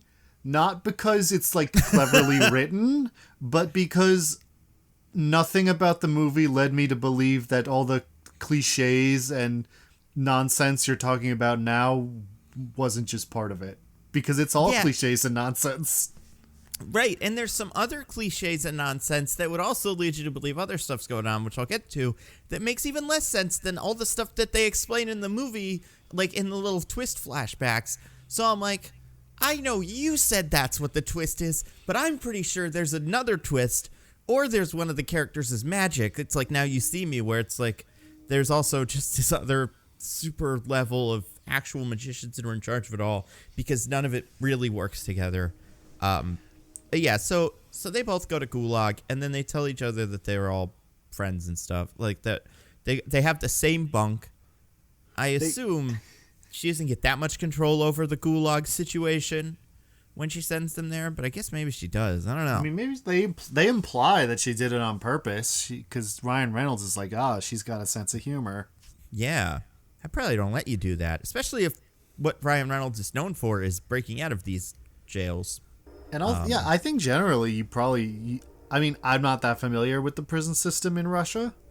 I generally think you try not to put people who know each other near each other in prison, especially if it's supposed to be like the hell gulag. Right. But anyway, they have like little bedtime talk where they talk about their backstory. It doesn't matter. But The Rock does his little profiling, and he says all that stuff about how like Daddy didn't love little Ryan Reynolds. That was weird, wasn't it? Yeah, it was weird. It was especially weird because you'd think the reaction to that would be like, that's completely wrong. And then like over time we would spool out like either what the real thing is, or it would slowly be revealed that he was actually spot on. And we just learned the details. But instead Ryan Reynolds is like, that's completely right. And we're like, oh, are we gonna get a twist on that at some point? And the answer is no. No. The twist on his daddy is only going to be certain details that connect directly to the plot, but there's no character stuff there. It really is just like, here's my whole character arc. Now that that's out of the way, let's do a bunch of dumb twist stuff. And The Rock one, because Ryan Reynolds was like, what about your dad? And The Rock is like, I'm not going to tell you at this point in the movie. And I'm like, okay, is he the Ryan Reynolds' secret brother somehow? Is he Ryan Reynolds' dad somehow? Yeah, right? Like, otherwise, why are we not telling what his dad's thing is? It doesn't matter. And they have a reason later. But it's a pretty weird edit. For both of them, I mean, I'm not going to say that the reasons they give for hating either of their fathers are bad necessarily, but they're so, like, weird. Like, yeah, they're not like, my dad was abusive. Like, he used to beat me when I made a mistake. It's, my dad stopped talking to me for a year because he thought I stole a watch. Yeah. Which obviously sounds horrible, but also is not a thing any human being would ever do. And also, like, if that's the kind of thing that guy would do, there's probably also a lot of other stuff he had already done by this point. It seems like this watch kind of drove him crazy in a way that is like, he was just a nice, normal dad who was really supportive to my mom and, you know, took me to soccer practice every day. And then he thinks I stole his watch. And then he decided to, you know, give me psychological torture. But I'm pretty sure that dad beat that kid up before that or something. It's not a good household. Yeah, and on the Rock side, his thing doesn't make any sense. It kind of makes sense. Only for twists. All he says is, my dad was a criminal, and then one day he disappeared. And it's like, that doesn't sound like he was a bad dad, The Rock. That sounds like just something happened to him. Yeah, he might be dead. I don't know. He's a criminal. And I mean, like, maybe you resent him for going away, but, like, I don't know. It doesn't sound... Nothing you say leads me to believe that he was a particularly bad dad before that moment. Yeah. Yeah, this movie's weird. And then And then they escape from the prison because they're the best of friends now and stuff. Oh, before that, Gal Gadot is at the prison and she's like, "Hey guys, I'm the bad guy. Isn't that cool? Look at me." And she's like, you know where the third egg is, so I want you to tell me. Also, I had The Rock come here also for some fucking reason. I mean, it's hard to not talk spoilers. Yeah. Well, it's also like, how could you have fucking possibly assumed that the lady would send The Rock to here? Yeah. That turns, like, trying to talk around the spoiler as much as possible, that turns out to be very important to the plot, that he was sent here, or very important to her plan, that he was sent here with Ryan Reynolds and like they met up. And yeah, did she like did she get a psychological FBI profile of her and learn that she's like a psychopath who sends people she doesn't like to gulags? Yeah. I don't know. Maybe she like got her drunk one night and was like, "Hey, by the way, what would you do if it turned out The Rock stole the egg?" And then she was like, "I'd send him to the gulag." And I'm like, that's a great idea. Because also, she can just slip into places and out of places. She's just a master of disguise, this the Bishop. And also her name is the Bishop, which is like, it's a chess pun in universe. Is that why she picked it? Yeah, because she even... The fake egg that the Rock is arrested based on even has branding inside it of a bishop, the chess piece, a bishop. So he could just point at that and be like, clearly the bishop did this. And maybe he'd then be accused like, "Oh, you're the bishop." But it's branded. She's not making it, she's making it very clear who did this. Yeah. This movie sucks. Also, no, it's cool. Also, she like knows the prison guard gulag guy, and she's able to like come in with a little outfit, like a little. I think like, when she leaves, doesn't she slip him some rubles? I guess, but I assume they have to have some sort of previous relationship before that of just like, hey, you can trust me to. She acts like she knows him. Yeah, and she's like, "Hey guys, steal the egg for me," and they say no, and she's like, "Oh, okay," and then she leaves. Oh, she doesn't even want them to. She's like, "Tell me where the egg is. I'll go steal it, and I'll give you some money." Yeah, and also The Rock's here for no reason. Yep. Except there is a reason, but it's stupid. There might be a reason. Yeah. So then they get out. They do this insane little thing where The Rock definitely almost dies. Seems like that would be a problem for someone, but I guess not. A lot of this whole plan hinged upon The Rock not dying in this moment that he definitely would have died in. Which moment is this? Like he's on the bridge and the bridge just explodes. Oh, but he's okay. Yeah. He would have died. Like straight up, he's dead. Yeah, and him and Ryan Reynolds fly away in a helicopter. That has the Imperial Russian insignia on it for some reason. Oh, didn't even notice that. Maybe modern Russia uses this on something. The double-headed eagle. That's the insignia of the Russian Empire. You know, that had SARS. I guess I assumed all this stuff was like. Well, I guess how old could this helicopter possibly be? I mean, the Russian Empire fell in 1917. So yeah, that's pretty old helicopter. Yeah. It's that one that like Leonardo da Vinci made with the corkscrew. Very, very old helicopter. Yeah. I don't know. Second movie this year, by the way, where someone does a big gulag escape via helicopter. Second only to Black Widow. Oh, yeah. There is a gulag escape. Yep. Just as good. Yeah. But now these guys who didn't like each other have become the best of friends, kind of. Isn't that something? The movie really goes back and forth on this a lot. Of like whether or not they like it. It feels like it changes from scene to scene rather than like a gradual evolution. I feel like there's almost a gradual evolution where it's like where in the beginning The Rock just doesn't want this guy to die, and then they kind of get along, and then they're kind of working together actively to save each other.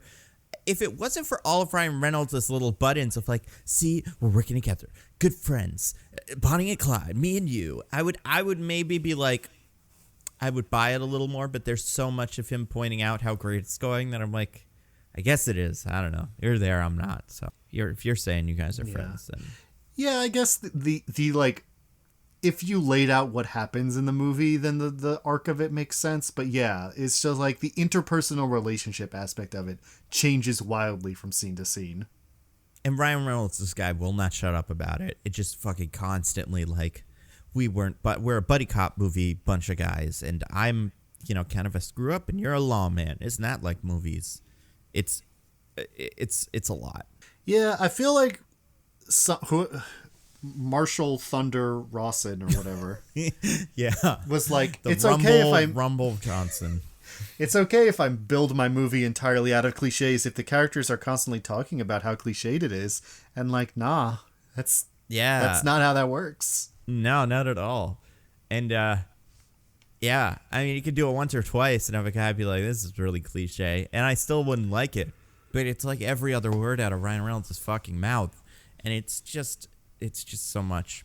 So then they gotta go and steal the second egg, which is at Mr. Papadopoulos' house, and he is having a big old party. Hooray, hooray! So it's easy to sneak in with masks because none of these people look interesting outside of their little tiny cheekbones. Who can even recognize The Rock under that teeny tiny mask? The Rock has such a generic silhouette. Yeah, no one could possibly know who he is. Yeah. I want to talk about Mr. Sotto Voce. Yep, let's hear it. So he is a Spanish arms dealer with a British accent.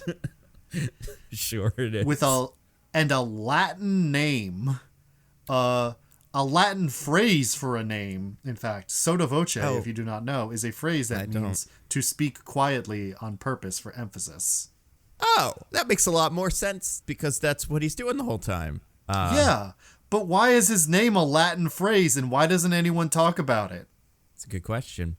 I want to say his name Sotto Voce, or is it just something else?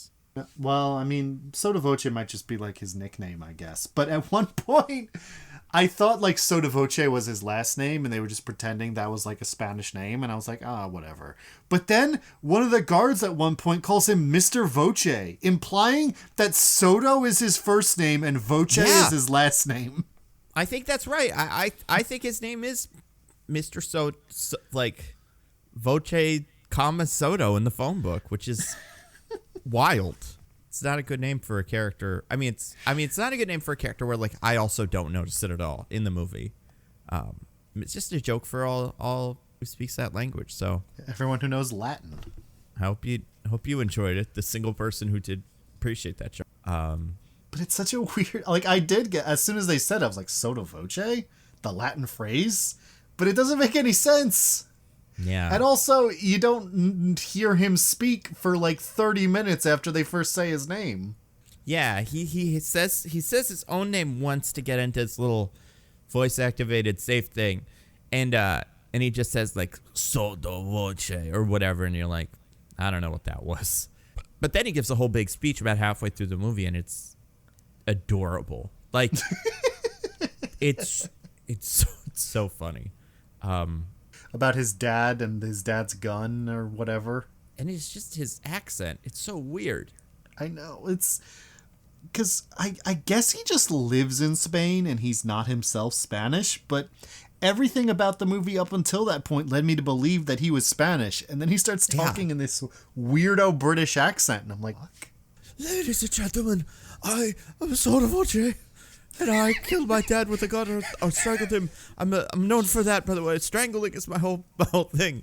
I put on my fancy gloves and I strangle. It's so weird. I liked it, though, because it was so weird. It was the only part of the movie that I was like, yeah, this is pretty funny. Like, they're doing something here. I was gonna say it's the only part that feels like it's not just cribbed from another movie, but that's a lie. This is the unhinged bad guy gives his crazy speech part of this kind of movie. Yeah, oh yeah. He's just like a random collection of ticks from those movies, which makes him feel like a homunculus. Yeah, he's also like, I don't know, not the kind of like, if this actor this character was played by like Anthony Hopkins or something, I'd be like, yeah, it's about right. That looks like what that guy that's saying all of these words, it's kind of face and frame I would expect from him. I don't think this guy could choke most people. Like, choking with one hand seems pretty tough. And he's, I guess, a pretty in shape guy, but he's not like The Rock where he's like a really big guy. He's kind of small. I think they make a joke about that at one point. I don't know. He's weird. It's a weird. Yeah, there's a point later in the movie where he's choking The Rock with one hand and it's working, and I'm like, bullshit.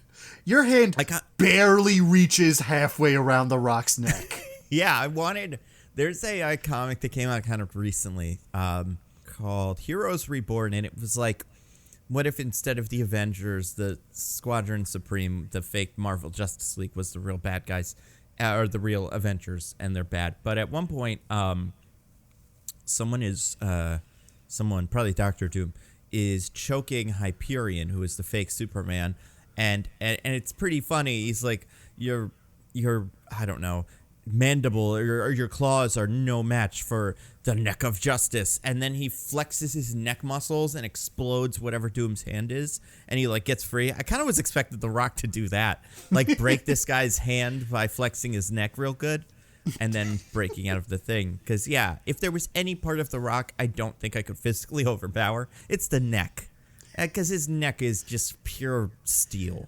His neck is the size of a watermelon. Like, there's simply no way. So this guy has a safe, and they have a whole plan to get into it. And like we said, it's the one from other movies. It's steal his thumbprint, steal his phone, and all that stuff. They do throw in the topical reference of deepfakes. Yeah. It's one step away from like, let me get his NFT off his browsers. The only reason it's not NFT, like the only reason this break into this safe doesn't involve getting something off the blockchain is because it was written 8 years ago. Yeah, Red Notice 2 will definitely have like NFT stealing, which will be so funny because it'll be like, wait, you have the NFT on your phone, and it'll be like, no, the URL is different. It would appear to be the NFT URL, but it's actually 2 or 3 letters off. This isn't the same stoner cat. As you can see, the background is lime green instead of tangerine. No, it's a different one. All my money is gone. And also the other guy's money was the real one. They're worthless. This is all a big scheme, money laundering scheme. It's clever, kind of, I guess. Where was I going with this? Oh yeah, the deepfake thing. I don't think that's how deepfakes work. I also don't think that's how biometric scanners work. Yeah. I'm pretty sure he could tell this is a video. Yeah, you can just record him doing that. Like, you don't need to use the deepfake. Just, have his picture to it. Like, yeah. It's so weird because it's not even like he has to, like, speak the code. And it's like, oh, you have to say the code specifically. So no video like this has ever existed. It only will when it's this code. It's just his name. How hard is it to find a picture of his face and him saying his own name? Yeah, because it does have to scan his eye, but yeah, apparently an image of his eye is fine. Yeah. You'd think the biometric scanner would be like, this is a flat surface, this isn't an eye, but nah. Yeah. Oh, man. Yeah, and they use his phone and his fingerprint, and they do all that bullshit with the glass. The glass is broken at one point, but it's fine because a fingerprint-sized shard of glass was, completely intact. Also, before this, they have the sexy little tango scene, and the scene where The Rock is the most sexful he's been in years. And they use the word alpha male and beta male or something, and I hated it. If only they'd started talking. If only they'd started talking about the Sigma grind set. Am I right? Rising grind. Every episode, every minute of this movie, that was going on in the back of The Rock's characters. I think the part of this movie that really threw me the most, and I'm sure people that have seen the movie know what I'm about to say, they break into the vault, and also there's like another way into the vault that they say but don't use. Yeah, I don't remember why. Well, it's just they get in the vault, and then Gal Gadot is there, and she's like, there's another easier way into the vault, but you couldn't do it. And I'm like, what was it? And the movie's like, don't worry about it. And also, she's supposed to be in the vault. Who gives a shit? What's the point of any of this? But that's not even the part that blew my mind. The part that blew my mind was when, so The Rock and The Rock and Ryan Reynolds go through so much trouble of like, we have to trick the guards into being in the wrong place, and then first I have to get past the guards, which is really hard, and then I have to hack something or whatever to make their Fitbits tell them to leave, and they do that all and get in, and they just barely manage to get in the room.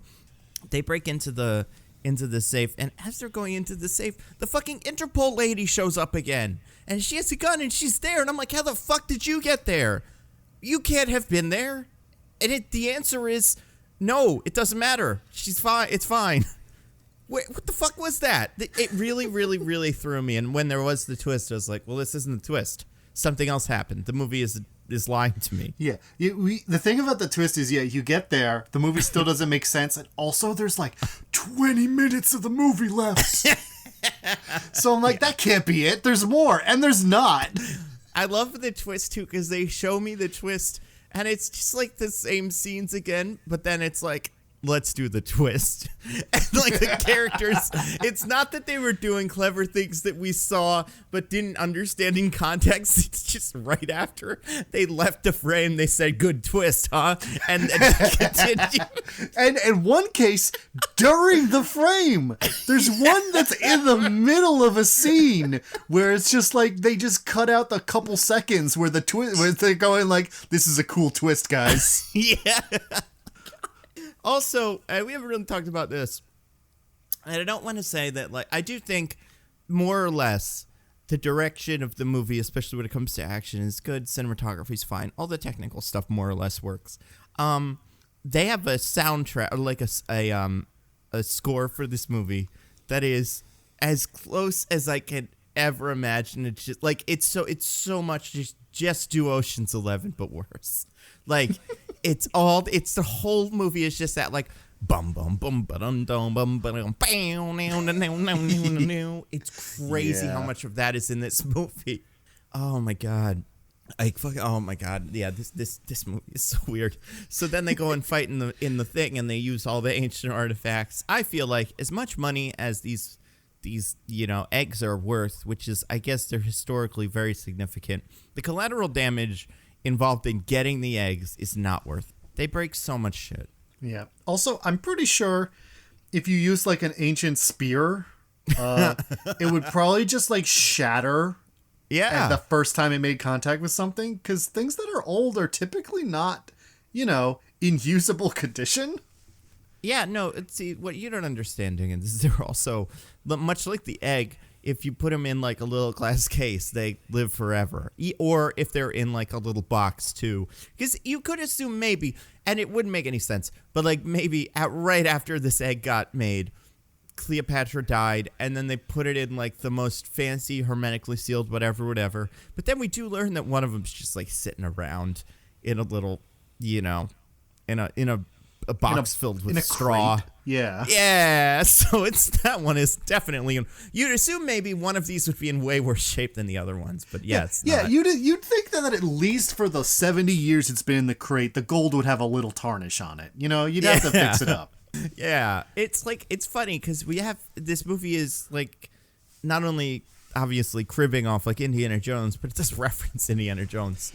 Probably a couple times. I can't remember. Oh yeah, like, no. At one point, Ryan Reynolds whistles the Indiana Jones theme. Oh yeah, but not enough to get sued. Like just a little bit less. Yeah, just enough to be fair use. This is a maxim I've heard before, but in general, your movie should not go out of its way to remind me of better movies. Absolutely, yeah. This movie loves that, and. Your movie shouldn't go out of its way to remind me of movies that are just like movies, that are like, oh yeah, that's a movie, as opposed to this, which is like a Mad Libs or something. Like it's like a bunch.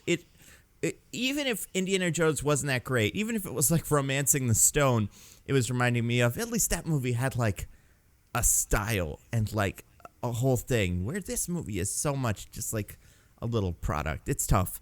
Because all movies are products, I guess. where was I going with this? Oh, the Indiana Jones thing. Yeah, I feel like Indiana Jones has done that bit lots of times where, like, yeah, this thing is in really good shape, but this thing isn't because this is an artifact.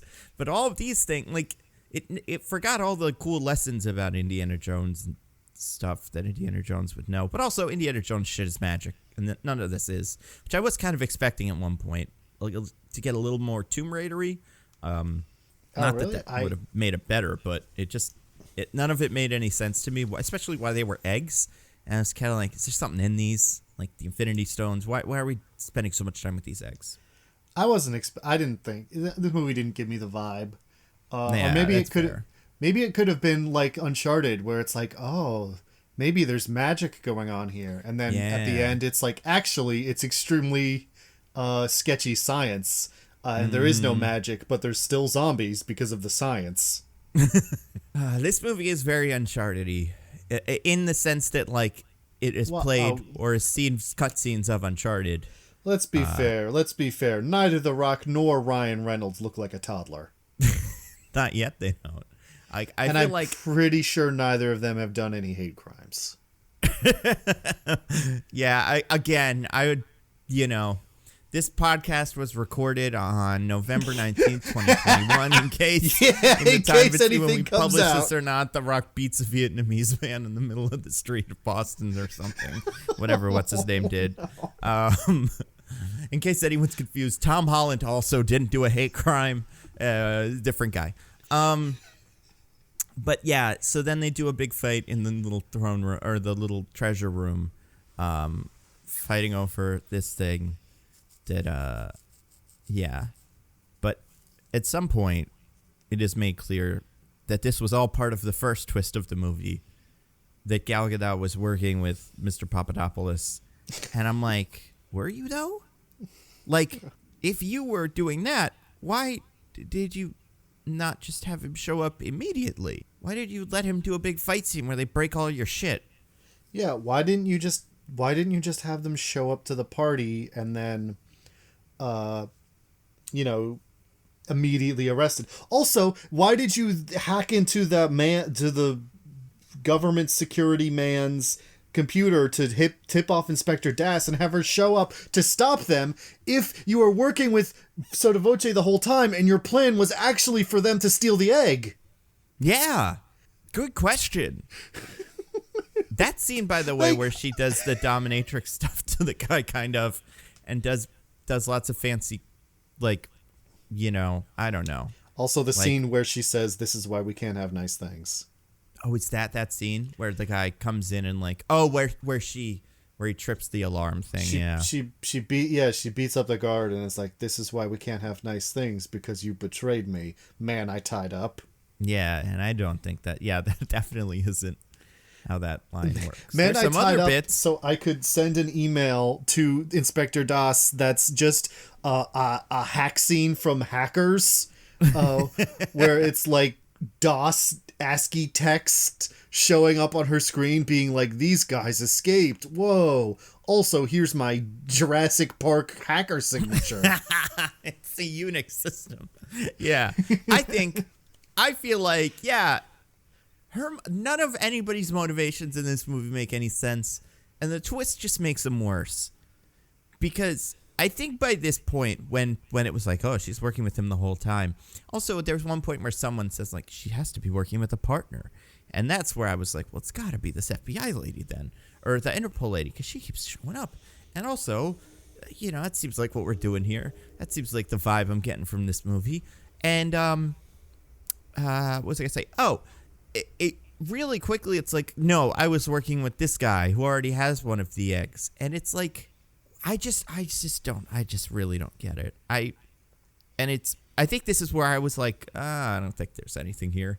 Like, I don't think they figured out what the twist was before they finished writing the movie, because there's a lot of red herrings. Not really red herrings. They're just plot holes, kind of.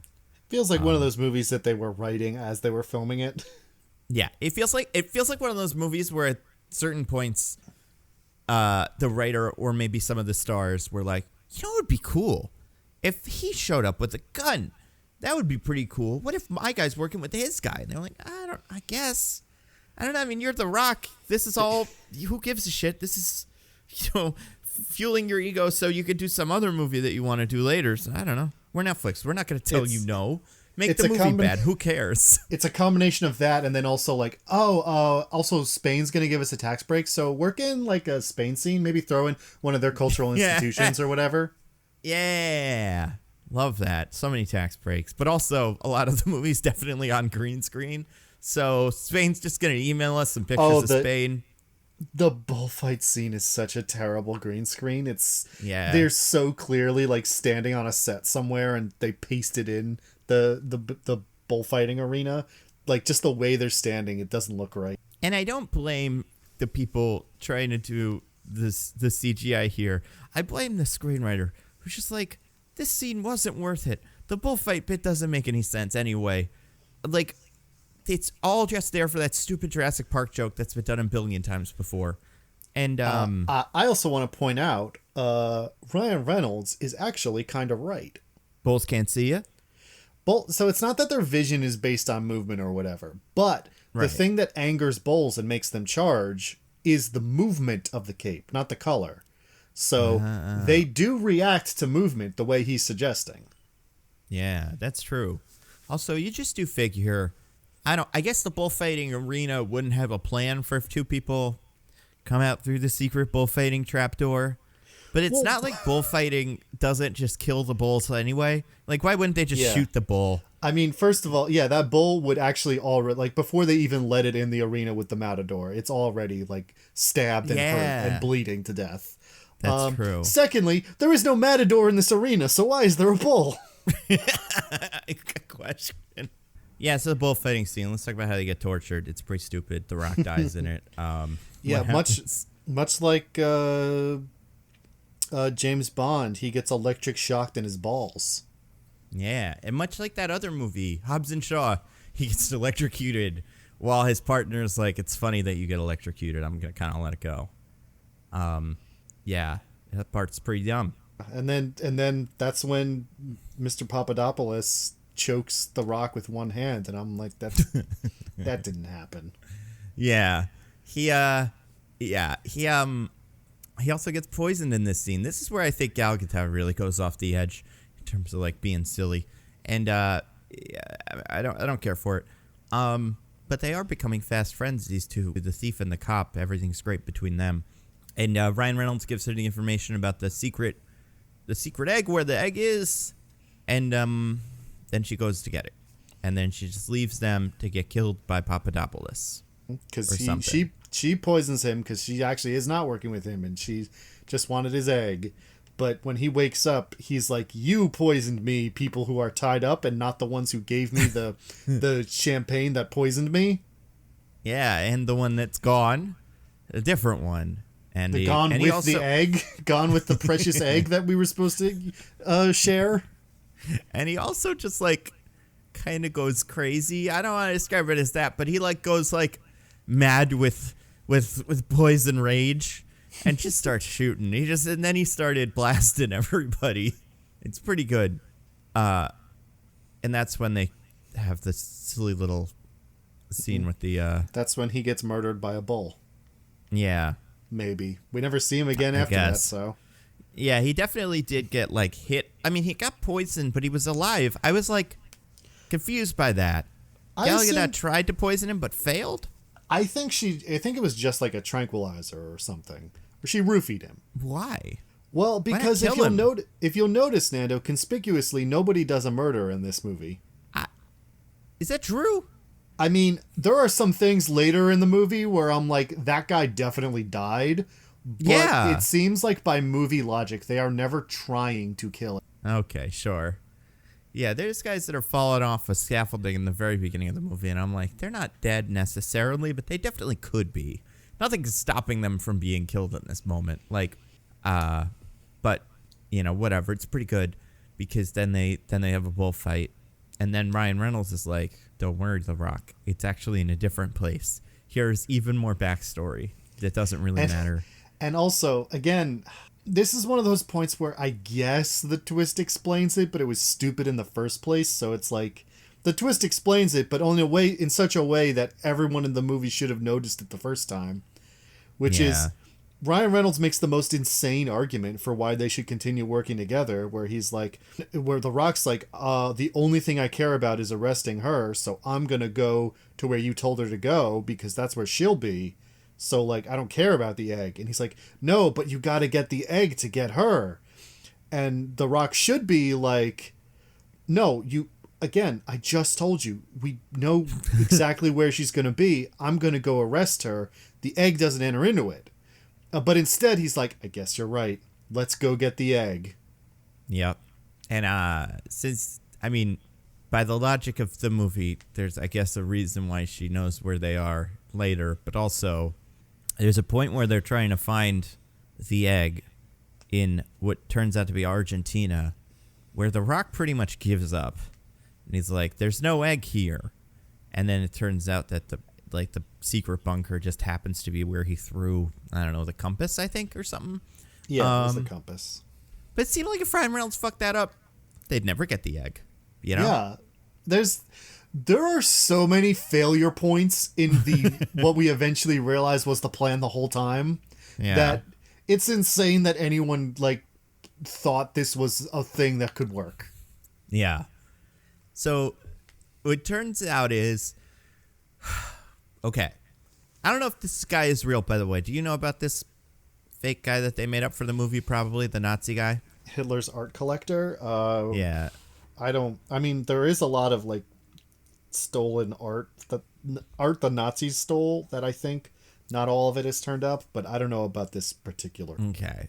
So the movie is Ryan Reynolds is like, okay, so you know how I said my dad existed?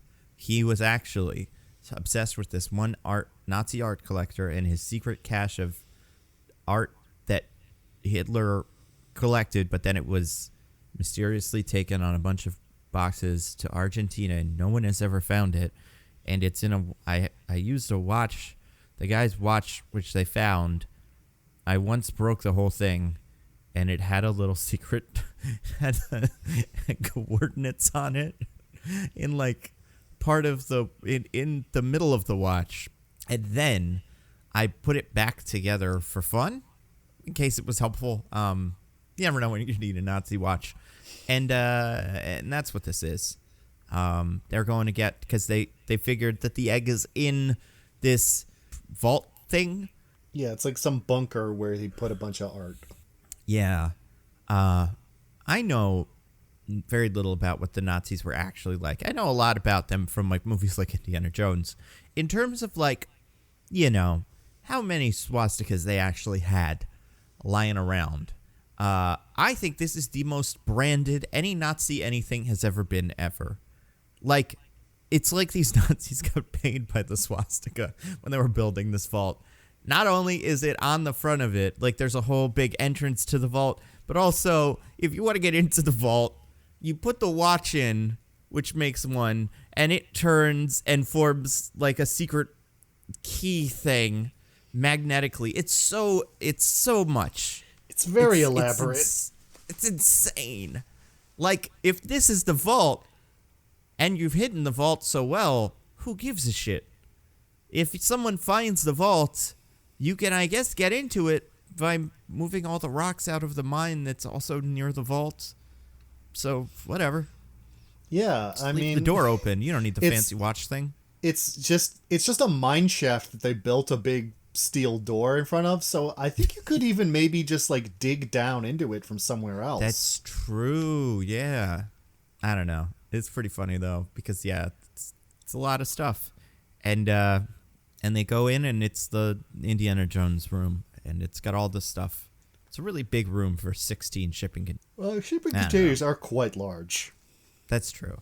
And it's got all kinds of cool art, and all kinds of fancy stuff, including and the one thing is going to be important in the movie soon, because Ryan Reynolds details what it is at length. And how it could be useful in an action scene. Yeah. Why it may get through. It's almost like they wrote the whole action scene and someone was like, oh, wait a second. This thing has to be made of fucking titanium. Otherwise it would have hit everything and exploded. Can we have a scene where Ryan Reynolds says it was? And he does. And it's a car, a fancy, what is it, like some sort of Volkswagen something? Or Mercedes something? One of the two Nazi car brands. Yeah. I think, all the major car brands were Nazis in World War II. That's true. I mean, Volkswagen, obviously.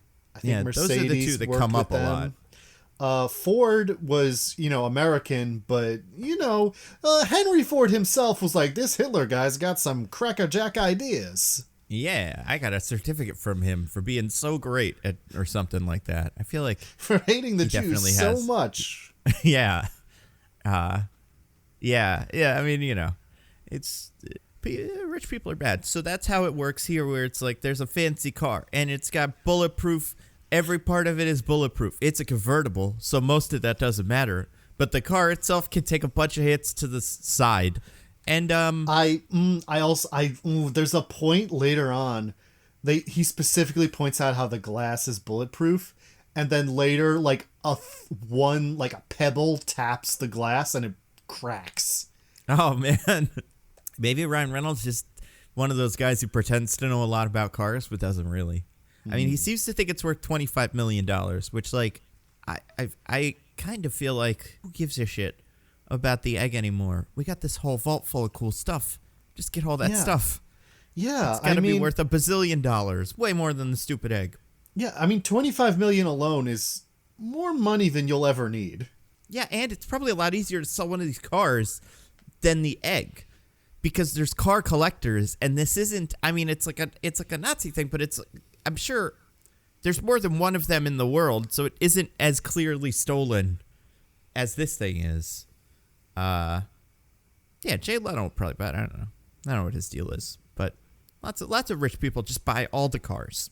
But yeah, they walk by like paintings and sculpture probably and all kinds of stuff. Other cars too. There's plenty of old cars in here for later.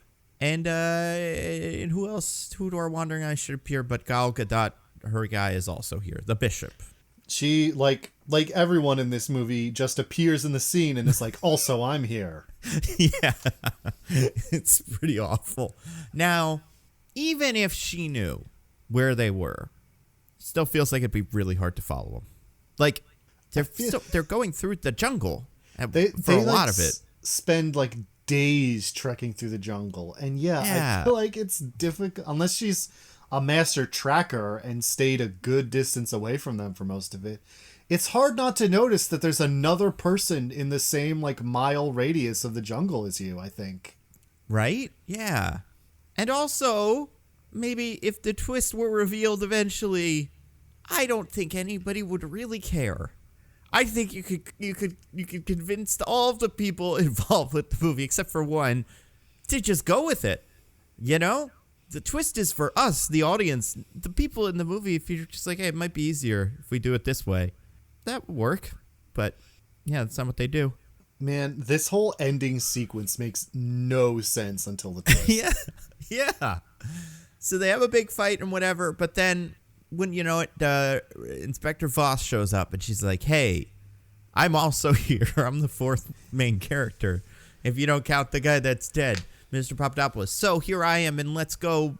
We're going to do a big car chase. And they're like, how did she get here? And Gal Gadot's like, I guess she followed me. And Ryan Reynolds should be like, aren't you like supposed to be super competent and great and you're like way better than us? And you got followed by her who couldn't find us on her own?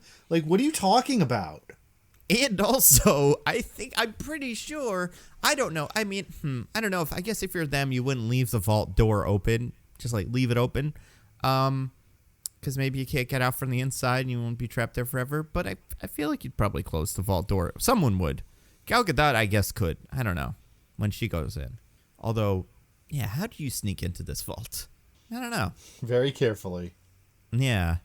And then they do a big chase scene, just like from Indiana Jones 4, where it's like fancy old-timey cars through this mine shaft that's part of it.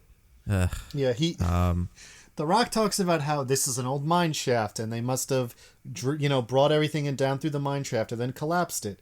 Which, sure, that makes sense. Yeah, that makes sense. Until we find out where the mine shaft goes, because if it's a yeah, mine that's shaft, true. that means that they started drilling from behind a waterfall, like 100 feet up in the air. Yeah. That's a great question. I didn't even think of that. Yeah. I mean, first of all, like, that's where they were mining from for some goddamn reason, and then that's where they got, like, the cars and stuff in here from?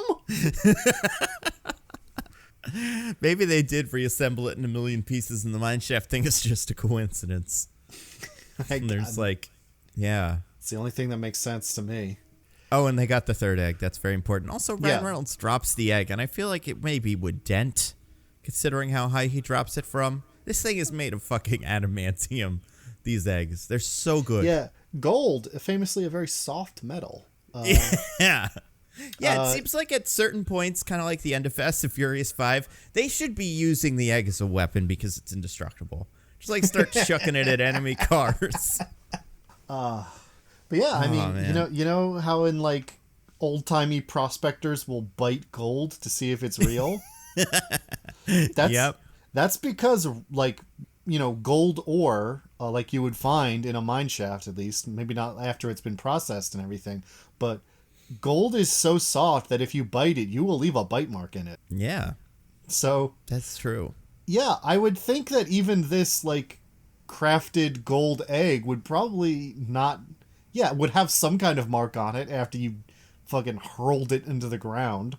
Oh, man. Yeah, so then they got it, and then they drive away, and they fucking go off. Like you were saying, it's a big Mario Kart race where, like, it's got to go. You go through a waterfall into a big giant pool of water, and they swim out. And Ryan Reynolds goes to save the Rock, who's fine. And this is where they definitely kill a bunch of people. Like, yeah, this scene, like, Ryan Reynolds has a Gatling gun that he's firing off the back of this thing. People are dying. Well, they're always careful to, like, guy hits the rock and falls off the car, but then you see him, like, he's, like, saying stuff and, like, he's, like, going, oh, as he lands, so you know he's alive, and before the car explodes, all the guys jump out. Like, they're really trying to make sure, you know, nobody actually died, but also all those people died. Right, and this is the point where, in a slightly different movie that makes maybe a little bit more sense to me, the bad guy would be the Interpol agent, and all her friends would be Nazis or something, and it's like, nah, get him. Yeah, like, and that would make it make sense that The Rock, whose professed goal is just to arrest Gal Gadot, would see the cops show up and be like, oh no, we've got to work with Gal Gadot to get out of here, instead of being like, oh great, there's cops here, I can clear my name and arrest Gal Gadot. Yeah. But Diggins, this may be an important point in the movie. We're at the very end. I mean, there's 20 minutes left, but we're near the very end, and a twist is revealed. The biggest twist of all. Can you explain it? Do you want to? Yeah. Take us through the twist? It turns out, The Rock does fuck. Kind of. They kiss, and it so quickly cuts away from the kiss. You'd figure this kiss would be a big, nasty, just like wah kiss, but it's like really getting in there. All the crevices. It's pretty much a nice, good sized kiss starts, and then, The Rock immediately went off camera because he couldn't do it. Ugh, cooties. Yeah. But no, it turns out the whole time, Gal Gadot's partner has been The Rock. What? But they're enemies. Yeah, I guess when you think about it, the only reason we think that is because Gal Gadot said it at one point. Or not even her. I think The Rock said it at one point. Yeah. And all of the actions, none of it, she seems like she wants to kill this guy. She's gone through a whole lot of work to kill him. Yeah, and including taking several actions at several different points in the movie to inform the psychopathic Interpol agent exactly where he is and that he's done crimes. Like, if you're her, okay, so they're working together because they're a crime team of two people that are in love, and or something. Wait, why didn't he just give? Why did he give her Why did he give the Interpol agent the Quantico phone number so that Gal Gadot could intercept it and be like, he's not really who. Why did you just call Gal Gadot? I mean, I guess we only have her word that happened, and maybe it was actually just she really called Quantico, and they just knew she would eventually do that. Maybe. Yeah. But also, like, this reveals there's been a lot of stupid parts to the Rock story that this quote unquote explains that I've avoided saying because of that.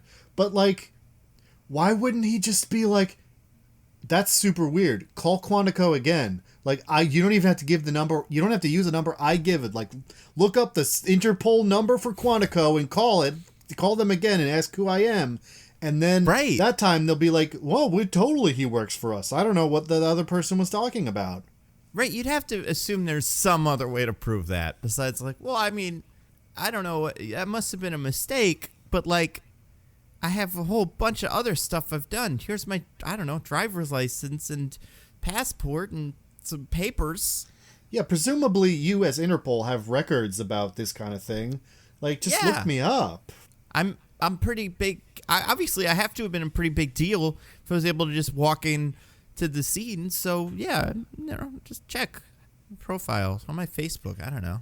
But instead, it turns out that Interpol will totally just accept a fax sent from another Interpol headquarters being like, this guy's legit, don't worry about it. And that'll work for at least a few days. As long as you look like The Rock, it's pretty, yeah, it's definitely, he's somebody. He's probably part of the DSS or whatever the Fast and Furious version of this is. It's just like, he's a big, strong guy who walks around and gives, shouts out orders at crime scenes.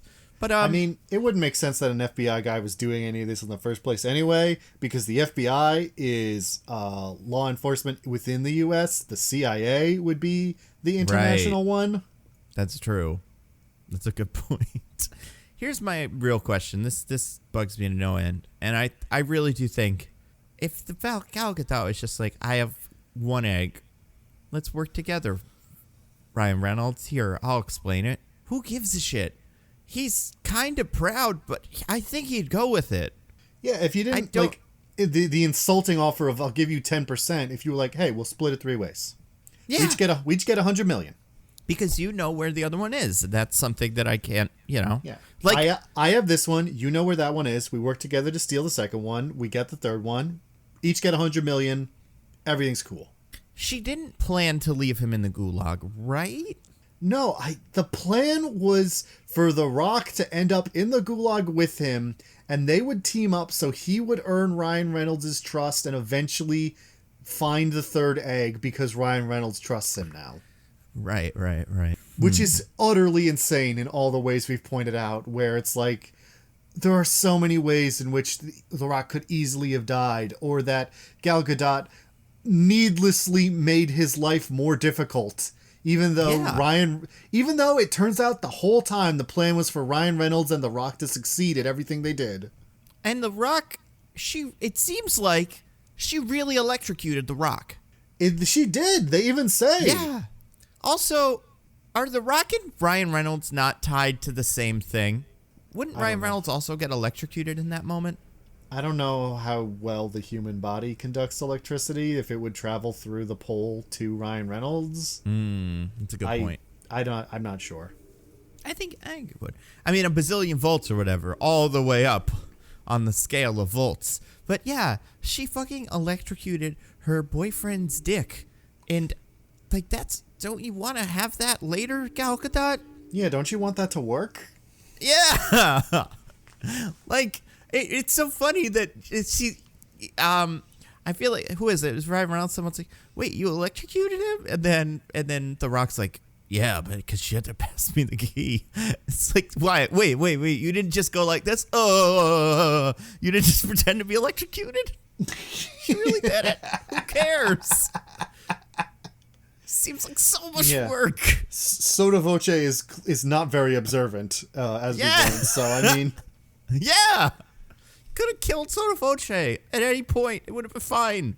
I feel like you have to kill him. Otherwise, he's going to kill you. But I guess you could just disappear and reappear in any room, so it's fine. You're not really ever in any real danger. Also then, so So Ryan Reynolds had, so both of them, The Rock and Gal Gadot, their end game was to get all 3 eggs, sell them to the Egyptian billionaire, right? Get the money, and then be done. Well, apparently they also sold the billionaire out for no reason. Yeah. And his daughter and Ed Sheeran. Yeah. All of them. But yeah, no, that was their plan, was just eventually wind up with the eggs, sell them, and have a lot of money. Yeah. Seems like that's a good plan, I guess, but also seems like they've got all the money they could ever want, but also Ryan Reynolds takes it at the end of the movie anyway, so who cares? It's pretty good. I don't know, were there any other dumb parts of the plan that didn't make it? Oh, let's talk about the flashbacks and stuff. Because we do get some flashbacks of them, like, doing the tangoing or whatever, and then being like, I really love you because we're husband and wife. Yeah, that's the thing, is some of them are just flashbacks that make sense, where it's like, you flash back to her asking him, has he told you where the 3rd egg is? And it's like, that's a thing we saw. And that just takes on a new meaning when we know the twist, which is the good way of how this works. And then there's the complete opposite end of the scale, which is in the fight scene in the vault where the 2nd egg is, we see 2 seconds that they just cut out of that fight scene for no reason, where they're like, love you. Yeah. So weird. It's so weird. And it's also like, oh God, it could be so fun as a twist where, like, by the end you look at it and you're like, oh yeah, they weren't fighting at all. Like, those two never fought. It was all Ryan Reynolds, and The Rock kept getting tripped or something. And, like, I don't know, the whole, like, husband and wife super thief thing. Of course it doesn't make any sense, but also it's like, I guess there could be bits where they're, like, fighting so well. You're like, did you guys choreograph this? You just did a backflip over her and then like, you know, you used the spear to vault over. Like, that's so cool. But then it's like, well, we did choreograph it. But instead it's just like, they're just doing all this shit for fun to trick Ryan Reynolds exclusively because nobody else really matters in this plan. And I mean, apparently Gal Gadot can just track Ryan Reynolds super easily, even through the jungles of Argentina. Yeah. So, like, honestly, they didn't need to do any of that. She could have just let him steal the first 2 eggs, tracked him when he got the 3rd one, and then showed up with a gun and been like, okay, cool, they're my eggs now. Also, I don't like, okay, so they get the eggs, right? At one point, Ryan Reynolds has the 3rd egg in his hands, and there's, as far as The Rock knows, nobody but Gal Gadot already in there. Just fucking shoot him. Why are you still playing the game? Dude, it doesn't matter. Like I said, nobody does a murder in this movie. They're not allowed to murder. That's fair. I do like I do like when Ryan Reynolds says, like, he's like, I've always wanted to say checkmate to you, Bishop. And then they do the reveal and The Rock's like, there's 2 bishops in chess. It's like, yeah, I guess there are. And that's cute. I don't understand why you're the bishops, but whatever. It could just be the king and queen. That's actually just her name. Her last name is Bishop. So Jennifer Bishop or something. Jennifer Bishop, yeah. And he's Rock Bishop. And it's like, no one ever checked. Can you, like, yeah, I don't know. I mean, oh God. So then, yeah, they go and they screw over the billionaire. Now, it does seem like the billionaire isn't keeping his eggs a secret. He's, like, presenting them at this big giant party that the FBI and Interpol and anybody could just go to.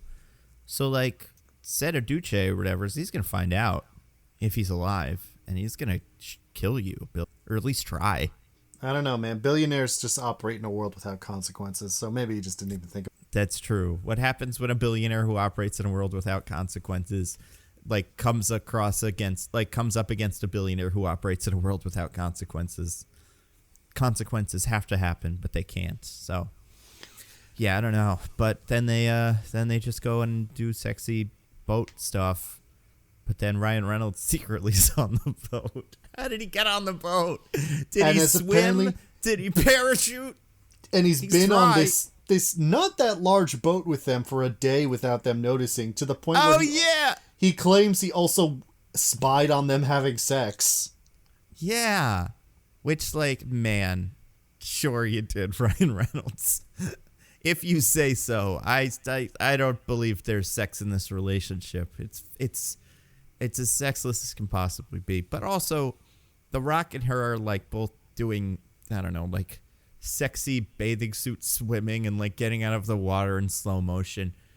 I don't know. It's funny. It is. I think I will never be able to buy The Rock as this, or he's gonna have to spend his whole movie being like a super sexy Casanova type for me to buy it, because they can't just go, and also he's sexy now, even though he's been like scrubbing that from the record for the last 10 years of his IMDb page. And Ryan, what does Ryan Reynolds say? At what point? At that point when he's like, I'm here on the boat, but you just fucked, and also you gotta do more crimes. I because we're just constantly leaking each other's information to Interpol. I told the Interpol lady where your secret bank account is, so now you're poor. But we could go do a big steal together as a team. Yep. Great stuff. Great. And then Interpol comes on their boats and surrounds their boats. The boats make a big circle. Who gives a shit? You need one boat and maybe 2 helicopters. You don't need all those boats. What are you, 6 boats? There's only 2 of them. I don't know. And then, they go to the Louvre. That's what they're stealing, the Mona Lisa, I guess, or something else that's kind of like the Mona Lisa but doesn't exist. Leonardo da Vinci's eggs this time, eggs from history.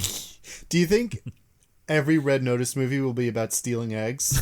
Yeah, I hope so. I hope it's like the Assassin's Creed movies, where like by the end we found out that or games where the eggs are like super weapons that have existed throughout all of history, and the Red Notices have to fight the Interpols to get them.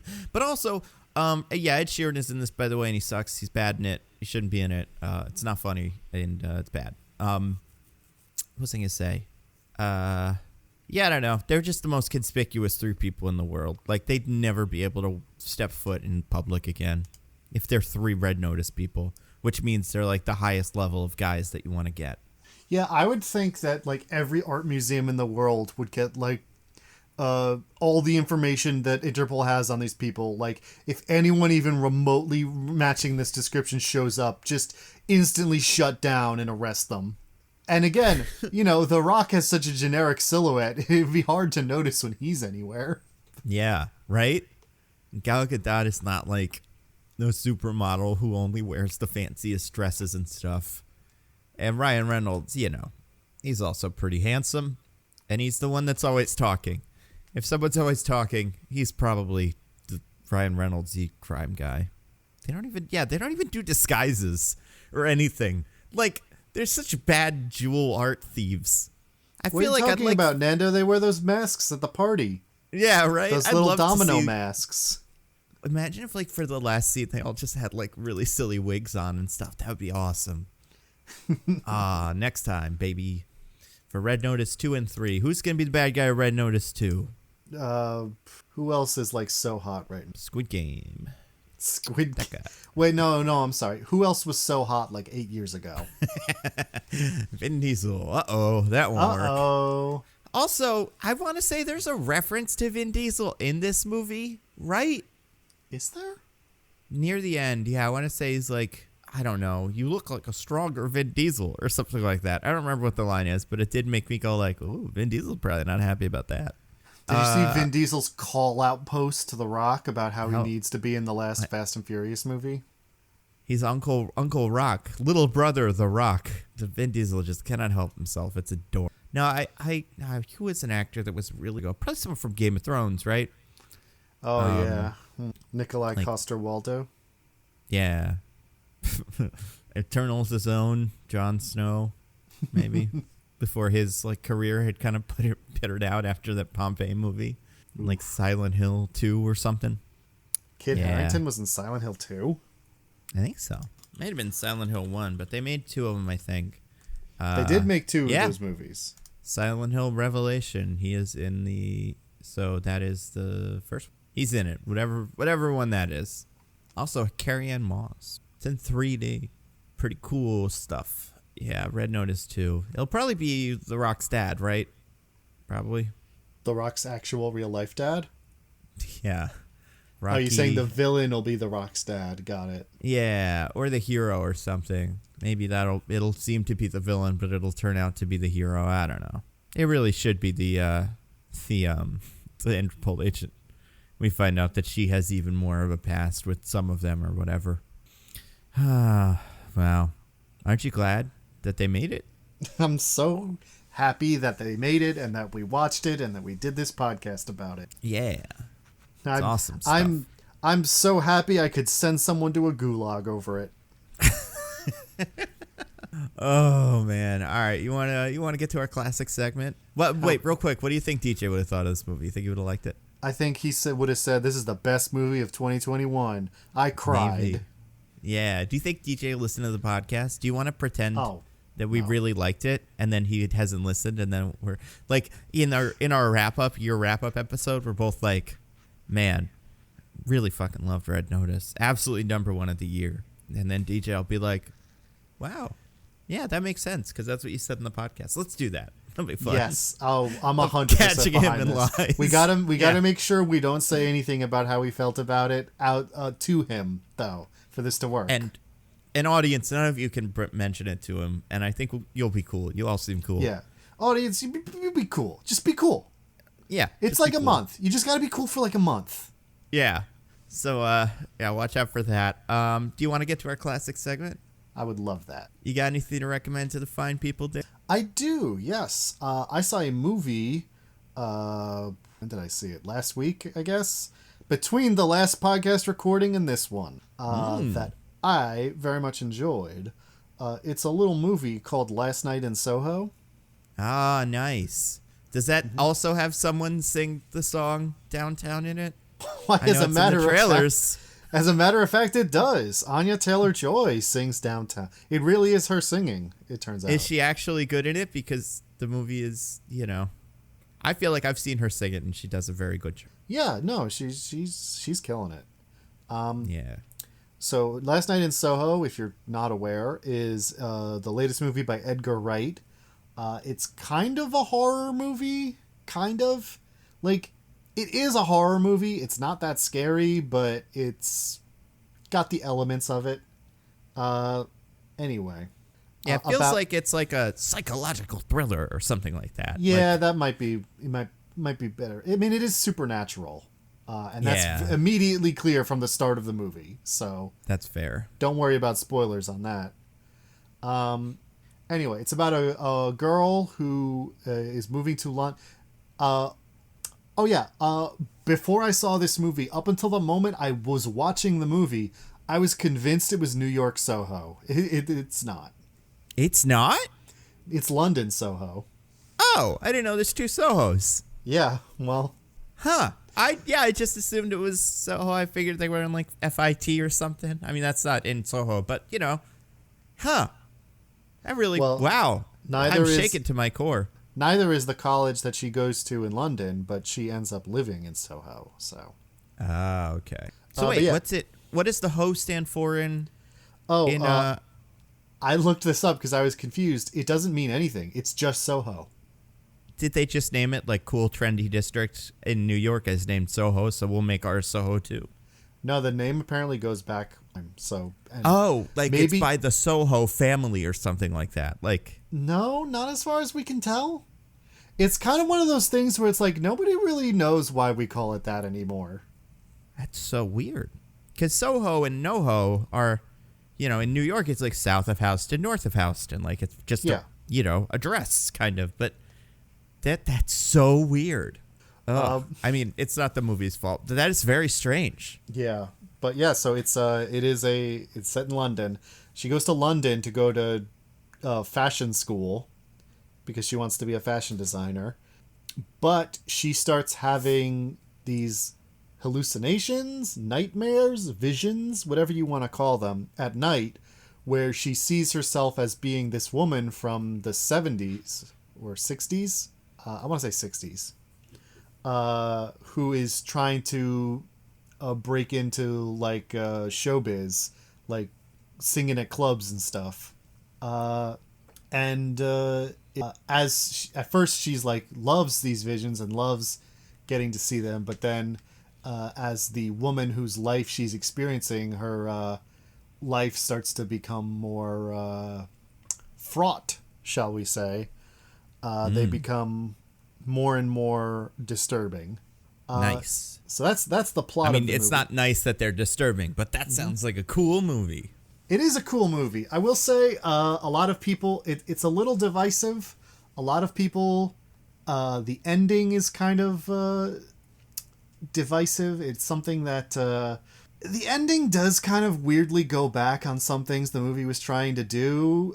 It's like a big twist that kind of muddles the message of the movie and makes it be like, so wait, what were we supposed to take from this exactly? Was she also secretly dating The Rock the whole movie? Yes, it turns out. Oh, no.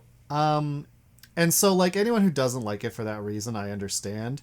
I think overall, it's still just, like, this incredibly stylish movie that looks amazing. And I really like kind of, like, the pulpy aspect of it. Of, like, its twists and turns. It's, comedy, suspense, twists and turns. Perfect movie. But no, I think overall...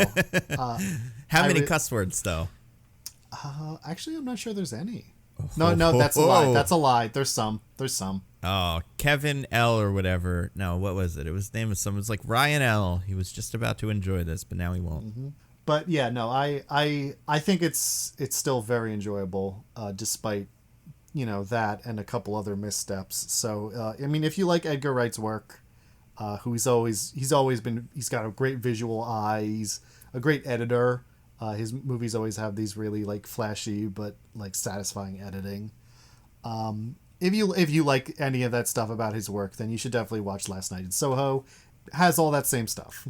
He's so cool. He's so cool. The slickest of guys. Also, apparently, the Sparks documentary is on Netflix. Speaking of Netflix stuff, so speaking of Edgar Wright content in your home. Speaking of Edgar Wright stuff, I've wrecked before. Yeah, so there's so many opportunities for Edgar Wright. But that sounds cool. I do like movies where someone does a twirl and then it's a different person. So, will I enjoy this movie? You will love this. The amount of cool things he does with the fact that this person is kind of two people, chef's kiss. Oh man, yeah, I do really want to. I do really want to see it. And because my local drive-in was playing Red Notice. I think if it wasn't, it probably would have been playing this. I did not get a shot, but I'm sure it'll be home release eventually. Cool. Is that it? Do you have anything else, or is that the thing? No, that's it for me this week. How about you, Nando? Do you have anything to recommend to the fine people? I wish I had more. I've been watching a lot of Succession. I've been trying to get up to date on it. I'm like season 2, episode 7, so I'm close. I'm really enjoying it. They all yell at each other. It's just like Veep.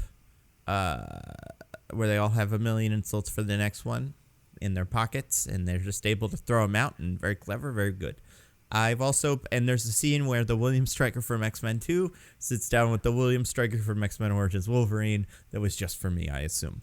And I loved that a lot. I can't wait for the William Stryker from the other ones, the newish ones, to show up too. I feel like I've been also watching some of the new Curbs, very funny. I'm reading a comic for the book club now, and I would really wreck it, except I'm only maybe 3 in, called The Superior Foes of Spider-Man. Have you ever heard of this one, Diggins? No, I haven't.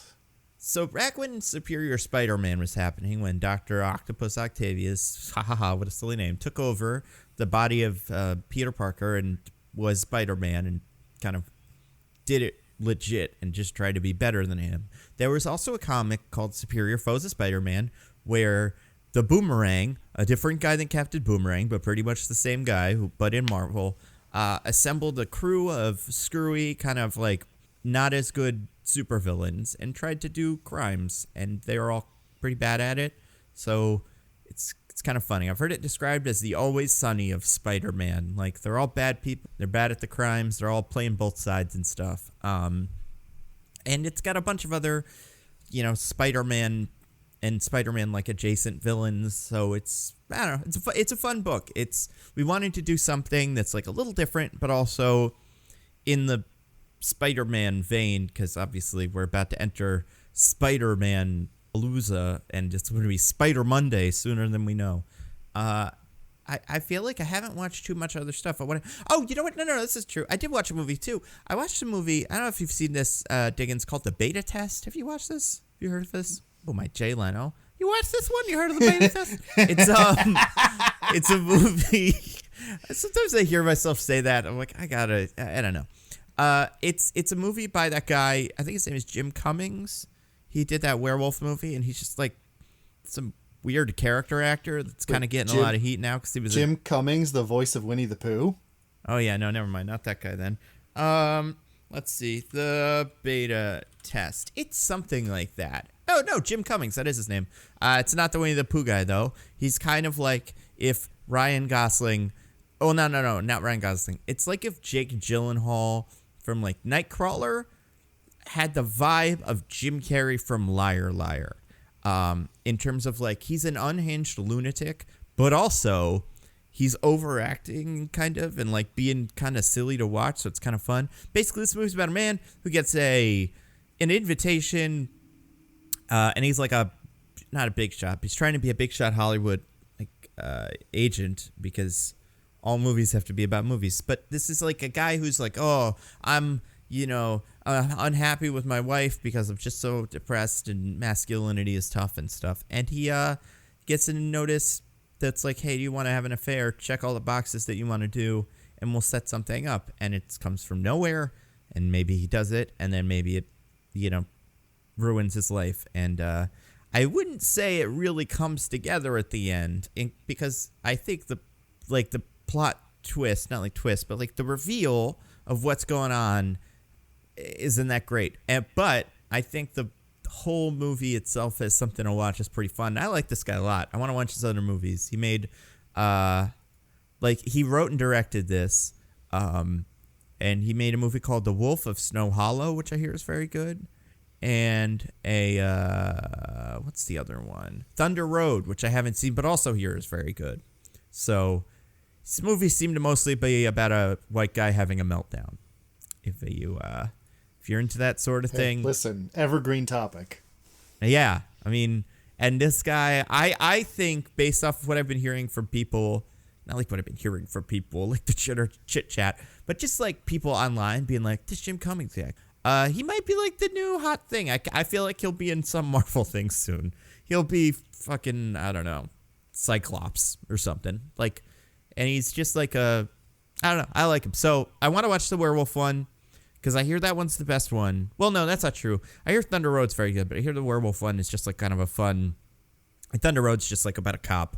This one's about like a kind of mystery about a werewolf. So like that's pretty cool. So I hear that one is very fun, but I did watch Beta Test because I was curious. And yeah, it's not bad. So maybe not wrecking that movie specifically, but Jim Cummings in general, the Winnie the Pooh, and this guy.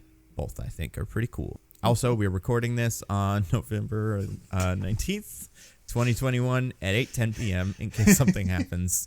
And the Winnie the Pooh guy beats up a Vietnamese man on the streets of Boston. Jim Cummings also a cannibal sexual harasser? Wow. Yep. Who would have thought there were two of those? New Kids on the Block was a really big band. Like there were more members of it than you would expect. Stretched out as far as the eye could see. But yeah, so that was great. Next week, what are we doing, Diggins? Ghostbusters? Stranger Busters. Yeah. Man, I've never been less excited. Ready to be whelmed by the sexiest man alive, Paul Rudd. That's true. At least I'll get to look at Paul Rudd. Yeah. And, Diggins, you got anything to plug? Oh, just my usuals. You have my newsletter, a littleperspective.substack.com, and I also stream at twitch.tv/thisisanOddName. We got to finish up Deltarune. We got one last stream in it that's going to be mostly something else because we're got half an hour left of Deltarune. But, follow my Twitter to see when that happens. Nice. I put out a video or two this week. I had one about why I don't think Katie in Shang-Chi gets enough credit, which I put out yesterday on my YouTube channel, Nando V Movies. Also a video. Wow. How the turns table with you and Awkwafina.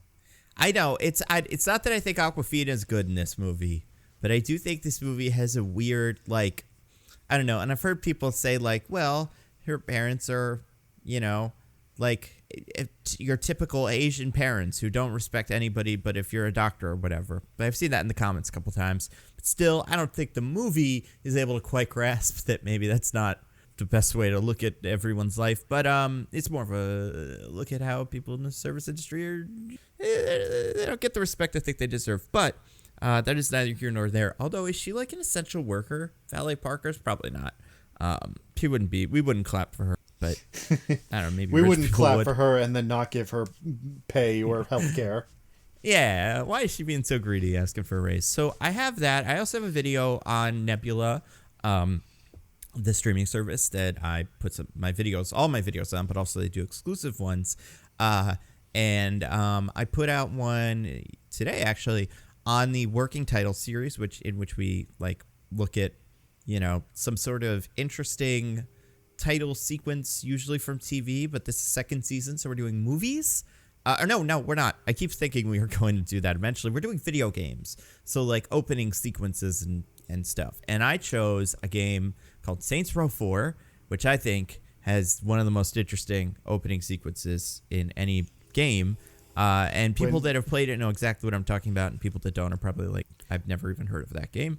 But I think it's worth a watch because I think that game has lots of problems, but I think as a series, the Saints Row series is like fascinating how much it has evolved. Did you ever play? Yes, I played 3 and 4. Yeah, so like 4 is absolutely insane. And if you go back and watch the opening of 1, it's just like, you know, a guy walking by some prostitutes and then beating up some gang members. And then in 4, it's like, yeah, I mean, the series started as like pretty much entirely a GTA clone, and then absolutely kind of evolved in its own wacky direction.